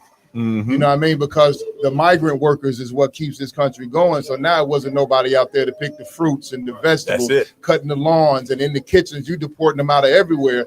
And Trump had to look because it started to affect their economy. It started to affect their daily lifestyle. And so he peeled back. Even though the ICE is going crazy, he still had to peel back some of those deportations and basically say, if you're an essential worker, we're not going to deport you. That's it. You know what I mean? So like you said, sir, if we could just stand up for a minute and stand down from America, America will crumble down around us and they'll be quick to negotiate with us. That's it. Like what you just said is heavy, brother. What you and the Cap brought out is right on it. It's because that's all we have to do. And that comes back again to just following the scriptures. And that's all we have to do is unplug for 1 second and we good to go. I'm gonna hit you with one last thing and then I'm gonna go ahead and let the Cap have it back. Another thing that we are so deceived by is by money. We think like you got to ask yourself this right here. When it comes to money, is there really inflation? And so a lot of times I be thinking stuff like this. My thinking be, I love the truth, but I be thinking about what's happening in this world and what's happening around me. I had to take a look at this whole thing about America is at a deficit. And I want to know how many of you brothers ever thought about that. Is America really at a deficit? Right. Or is America really hurting for money when they can send billions and trillions of dollars everywhere else? And we sleeping under bridges and we struggling to survive every day. Right. So what I had to do, I had to say, well, I'm going to go in and I'm going to break this whole thing down. And I'm not going to be long-winded with it. But when I broke it down, I'm going to tell you what happened. What I started to understand was this. Money, they created money to put you in different socio-economic levels and statuses. Right. The more of this paper that you have, and really it ain't even the money, because if you got $1 million, try to go to the bank and say, I want $1 million cash. I ain't gonna call the police on your ass. You can't even go get it because it's just numbers now on the computer. Right. Because this phone, and so that you can understand, what was this phone? Where does this phone come from? I'm gonna see if y'all really thinking with me. Where does this phone come from? Where does it come from? Of course, a black inventor, but it's made all out of silicone. I'm saying what country? Not the country. I'm going real deep on you real quick. Where does this phone come from? Where does this mic come from? Where does this table come from? Oh, so where does any of this stuff come from? The earth, sir. It comes from the earth. So now, when you understand that, and you got to look at this, America, and because of their technology, they can actually make a chicken ready to eat. It can hatch out the egg, and in a week later, that joint ready to eat. I'm talking about they can shoot him up with something, the cows and all of that. Yeah, so the real wealth ain't in the money that they have. The wealth is in the land. Yeah, that's where the wealth is at. And guess what? That's why they reneged on the 40 acres and a mule, the whole deal, because they realize that guess what? If you got the land, you can't control the people if they have the land. Right. Because now with the land, you can go do what? You can go and you don't have to depend on the white man for what you're gonna eat for nothing. Right. So money really don't even matter, but we don't realize that.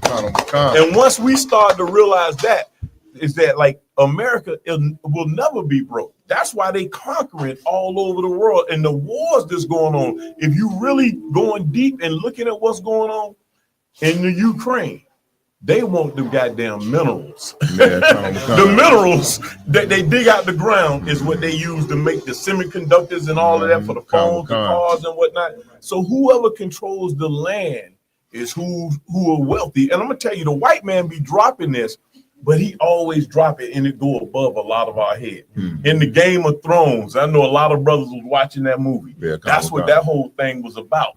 Controlling the land and conquering lands, because the more land you have, the more wealth you have. That's what we don't have. We don't control any of the land, so we don't control any of the wealth. So no matter how much money a Negro think that he got or he say that he got, that's what you ask that Negro. Look, because the white man all he got to do is push one button and make it go to zero, and you don't have no money. And that's what we not understand. And we got to ask ourselves, what are we going to do, or what would we do today if the white man put 2 police officers with semi-automatic weapons at every grocery store and say, you can't come in here and buy nothing. You say you can't buy no more food. But you can go up to the Harris plantation down there. They got food for you if you go eat. What you gonna do? See, we ain't even thought on that level, because you can't fight him physically. To tell you physically, you try to fight this white man with like, we got guns and whatnot. We'll take a lot of casualties. We'll take a lot. So we got to understand what's important. And at the end of the day, nothing is more important than the brotherhood, and nothing is more important than this school. Never forget that. If you got this school and you got your brotherhood, we'll be able to survive anything the white man throw at us. Coming together and putting our heads together.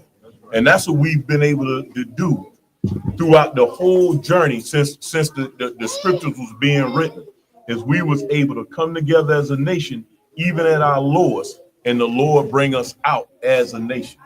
So as long as we operate as a nation and keep this brotherhood tight, we're gonna be solid. That's it. Damn right, sir. Give it up. Damn right. Man, listen, General, we want to thank you again for coming on the round table. Y'all get General Shawamar, man. This was an excellent way to kick off the Midwest 5 weekend. You know what I'm saying? Without question, you dropped it heavy. And of course, we definitely want you back again, General, because we know you got more information you want to drop as well. You know what I'm saying? So big up to General Shawamar. You know what I mean? Coming, dropping, and doing what he did. Also want to say big up to Captain Tazar Yacht. You understand? Rocking it out with us. My hosts, man, they here in attendance as well, doing what they do every week. Give it up for Officer Lamar Yala. Lamar Yala, you got any announcements? As always, make sure to go like, follow, share all Roundtable of Truth, Real Nigga University social media pages out there. Appreciate everyone that donated to the super chat today, and so we appreciate your support. Understand? As well, make sure to tune into tonight General Mahyman's scripture breakdown class. You understand? That will be at 6 p.m. Central Time. You understand? He's going to break down the scriptures like he does also masterfully. You understand? And make sure tomorrow morning to attend the felony expungement and gun restoration program. You understand? From Officer Laban under Commanding General Yohana. Then right after that, of course, we have Commanding General Yohana himself. Damn right, You understand? He's right. got his lecture, I believe, from 7 p.m. to 9 p.m. Central Time as well. His lecture, Are we done yet? And where do we go from here? That's right. You know, so make sure to tune in. Go get your tickets on Eventbrite. It's a free lecture you can come to at 9909 West Roosevelt Road, Westchester, Illinois. That's it. I just want to say something on that whole "Are we done yet?" No. Captain Knight. No. I just want to say that on Journey and Hunters, "Are we done yet?" Like the title is so heavy, man, for all Blacks, Hispanics, and Native Indians to tune in, because the "Are we done yet?" is talking about the failed leadership. You know what I'm saying? Before this day, Right. Many of our leaders that we love and that we look up to, they in the grave, man. You know what I'm saying? But not only that, are they in the grave? You got to take their philosophy and throw it in the grave with them. That's right. Like that whole joining hands that Martin Luther King talked about. The brother, he in the grave now. That right there, the whole thinking you gonna join the white man, you need to take that philosophy and throw it in the grave with him. Take that shovel and bury it. It's over with. That's right. Malcolm X, that whole, you know what I'm saying, thing he tried to do with us, teaching us that join us to a religion of the Arabs. When Black and Hispanics, you're not an Arab. Right. So Islam ain't gonna ever fix you. Right. It look good to put on a bow tie, sell them bean pies. I get it. Bean pie is pretty good. I had a slice one time. It was decent. But that ain't gonna what's fixing us. Right. And Malcolm X, you know what I'm saying? You know, prominent cat, you know what I mean? You got to take that shovel, and he's dead, man. And that philosophy is dead as well. That's right. Sir. Marcus the Garveyites. Y'all still talking about Marcus Garvey. This guy been dead for a long time. Right. Now, we ain't saying that we should come down on them because they dead, but the philosophy, what they taught, you got to bury it with them. That's right. Christ, you know what I'm saying, ain't been here for 2,000 years. He the brother that you should still be following, because it go to show you that what you drop, whatever you leave in the earth, the legacy that you live is most important. And the legacy that them brothers left, it didn't work. Right. Now here Commander Jenny Hanna is stepping on the scene. Y'all want to hate him. Y'all want to bury Commander Jenny Hanna before he can even get super prominent like these leaders that y'all look up to. Why? Because he got the truth. That's man. right. Big shout out to Commander Jenny Hanna for holding on to the truth. If you missed this lecture, you a damn fool. That's all I'm gonna tell you. Sir. That's right. You know what I'm saying? We're gonna be broadcasting it live from the Round Table Truth. We're gonna have it right here at 9909 Roosevelt Road. You come in, it's free as charge. You can come see it live in person either way. But this is something that you should not miss. I'm turning back over to the brother. Come on. Then next up, of course, Saturday we have our back to school giveaway, food and clothes as well. You understand the address is going to change. You understand we will be announcing the location shortly. Then lastly but not least, we have the. Let me say something on that. Okay. Like we had to change. You know what I'm saying? Now this got to be brought out. We had to change. We was giving out food, clothes, and school supplies to a Hispanic community in Chicago called Little Village. We had to cancel that spot because of ICE. Right. Like the Hispanic people in this community, you know what I'm saying, are petrified. You know, like this ICE thing ain't no joke. We had to cancel it pretty much, the site, because the people who we were doing the partnership with did not want to put the people at risk, and neither did we. Right. You see what I'm saying? Right. And so not just that, they got an event that was supposed to be this weekend, Fiesta del Sol, which is the biggest Hispanic festival in the country. They canceled that because of ICE. You understand? So to go to show you that the persecution that the Hispanics under is just the same way the persecution that the so-called fake Jews suffered under Hitler. You understand? We told you this before. Soon Donald Trump got in office. What did UPK tell you? Hitler is in office 2.0. We told you that. Did you listen? Nah, you ain't listen. Because you always, like the brother pulled the scripture, you don't want to hear the truth. Right. And when you don't hear the truth, you're going to walk yourself into a goddamn grave. Right. See what I'm saying? So because of that, we got to find a different location to give out the food, clothes, and we're gonna find one. It's still gonna go on. Nothing is gonna stop us from going to our Hispanic brothers and connecting with them and being the family that we supposed to be. Nothing. I just want to say that.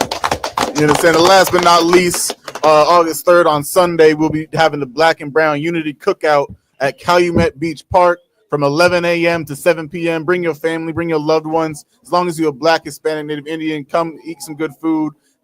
Show some brotherhood and sisterhood, and what it means to follow an example of a real Black leader or Hispanic leader, which is commanding Johnny Hanna himself of the Israelite School of UPK. That's right. And listen, I also want to give it up to my co-host, Officer Yaradon. You plug what you need to plug, brother. First off, you know what I'm saying, I want to just make mention everybody pay your tithes. Pay your tithes. ISUPK.com. That's right. Support this work of the Lord under Commander General Yohana, man. You see all the work that's being done in this place. Damn right. But if you want any merch, you know what I'm saying, you want any merch, shirts, you know what I'm saying, sweaters, the whole nine, go to www.diversitymall.com. Damn right. Listen, y'all see these beautiful shirts we got on. Real Nigga University. You see Captain Carr. I mean, Tazar Yak and the Carr Chronicles wearing the Real Nigga University. Right. But don't buy it. Remember, I told you this before. What you tell her? Do not purchase that Real Nigga University t-shirt if you ain't a real nigga. Right. I don't want you getting beat up. You getting beat up in the shirt. I thought you were real. And then your woman gonna tell you after you get beat up, well, Captain Marquardt told you not to wear that shirt. Don't put the shirt on. You supposed to go get a fake nigga. Right. Don't do that. All right? A big nigga university. Or better yet, you're supposed to put on some purple and gold like IUIC. That's the real bitch nigga university t-shirt. That's IUIC. Okay.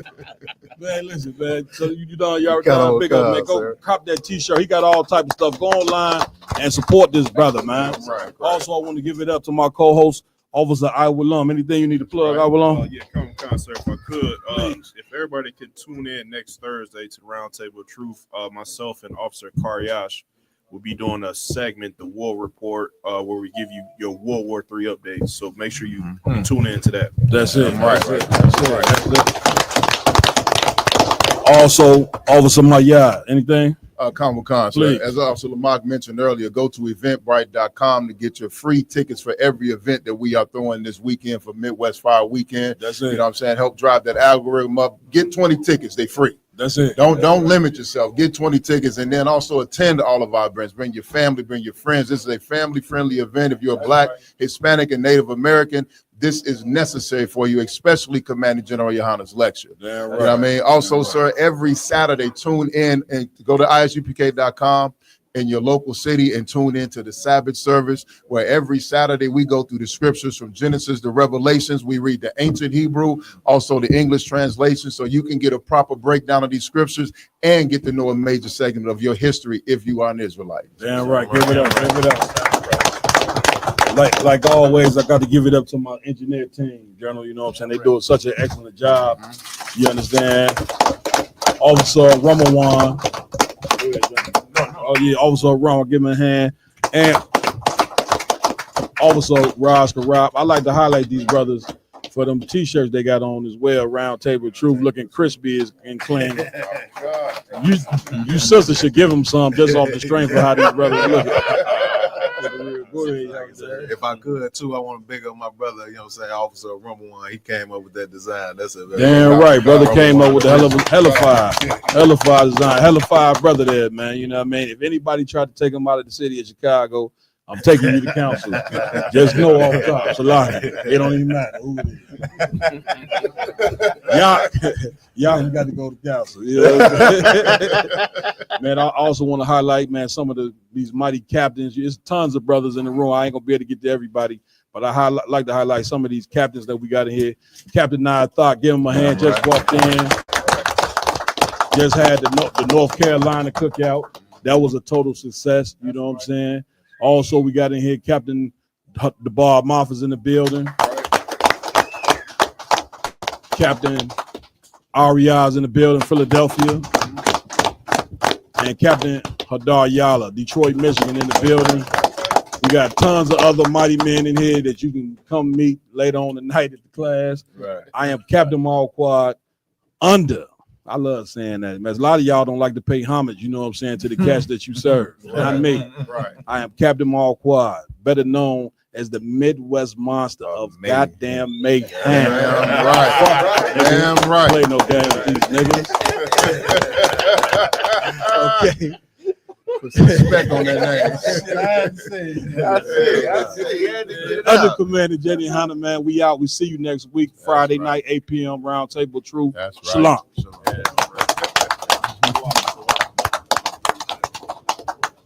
What's going on in Israel?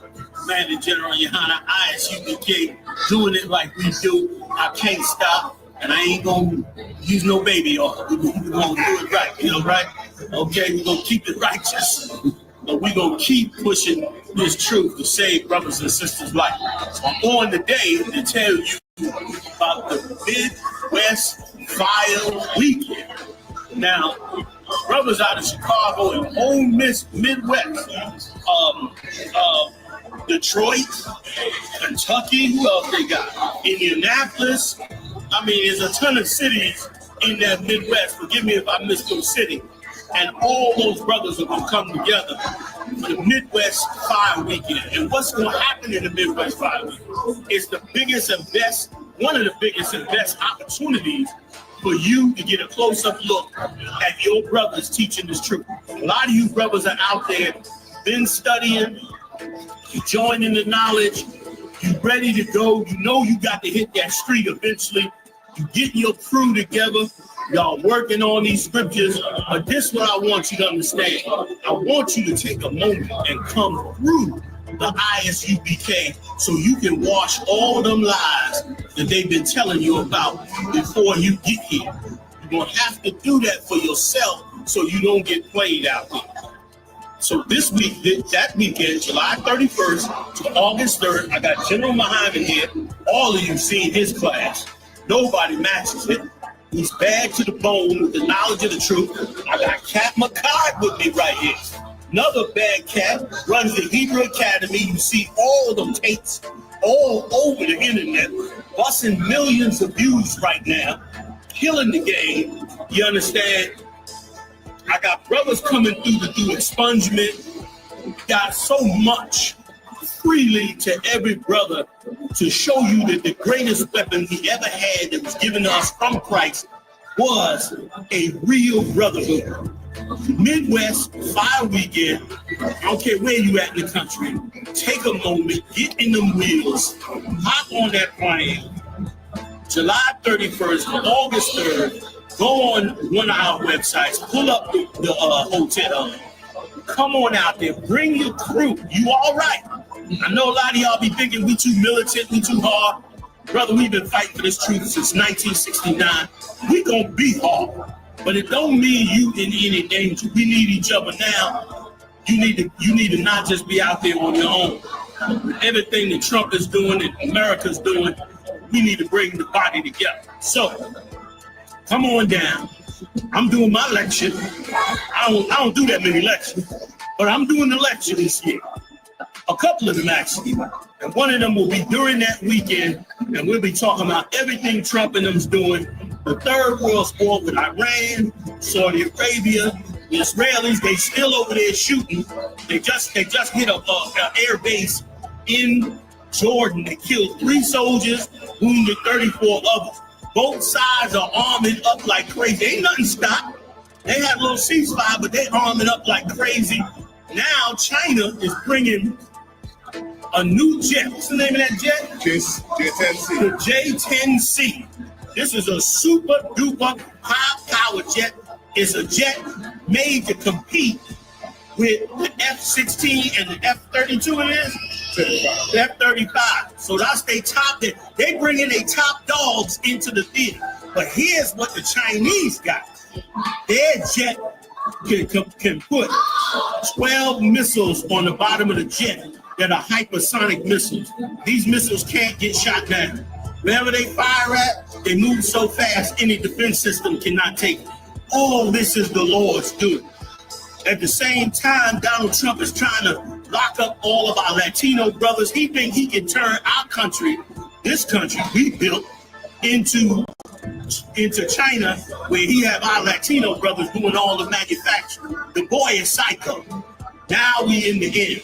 Wake up, come into the body. So I'm inviting you now. I'm Commander General Young. I'm just an old chief talk. Okay? I done held this game 40 years. You owe me to at least come see me when I say come see me before you hit that street. That's just respect. And you should know that, and everybody knows that's how it goes. So come on, see me, man. You in good hands, you safe. Sister's gonna feed you. I want to holler at you, man. I don't want to see you after you make 10,000 or general. I want to see you now, so I can see where you start and where you finish. Come holler at me, man. The Midwest Fire Weekend. Captain Mawakwa, he's in charge. Him and his team from Chicago. They gonna do it up, and they do it every year, which is why it's so popular. So I'm looking forward to seeing everybody come out, man. Now is the time. Bring this body together, man. I see y'all later. Y'all want to say something before I go? Y'all good? I see you out there, man. Midwest Fire Weekend. Big shout out to Captain Mawakwa and his whole team out there. We'll see you then, y'all. Shalom.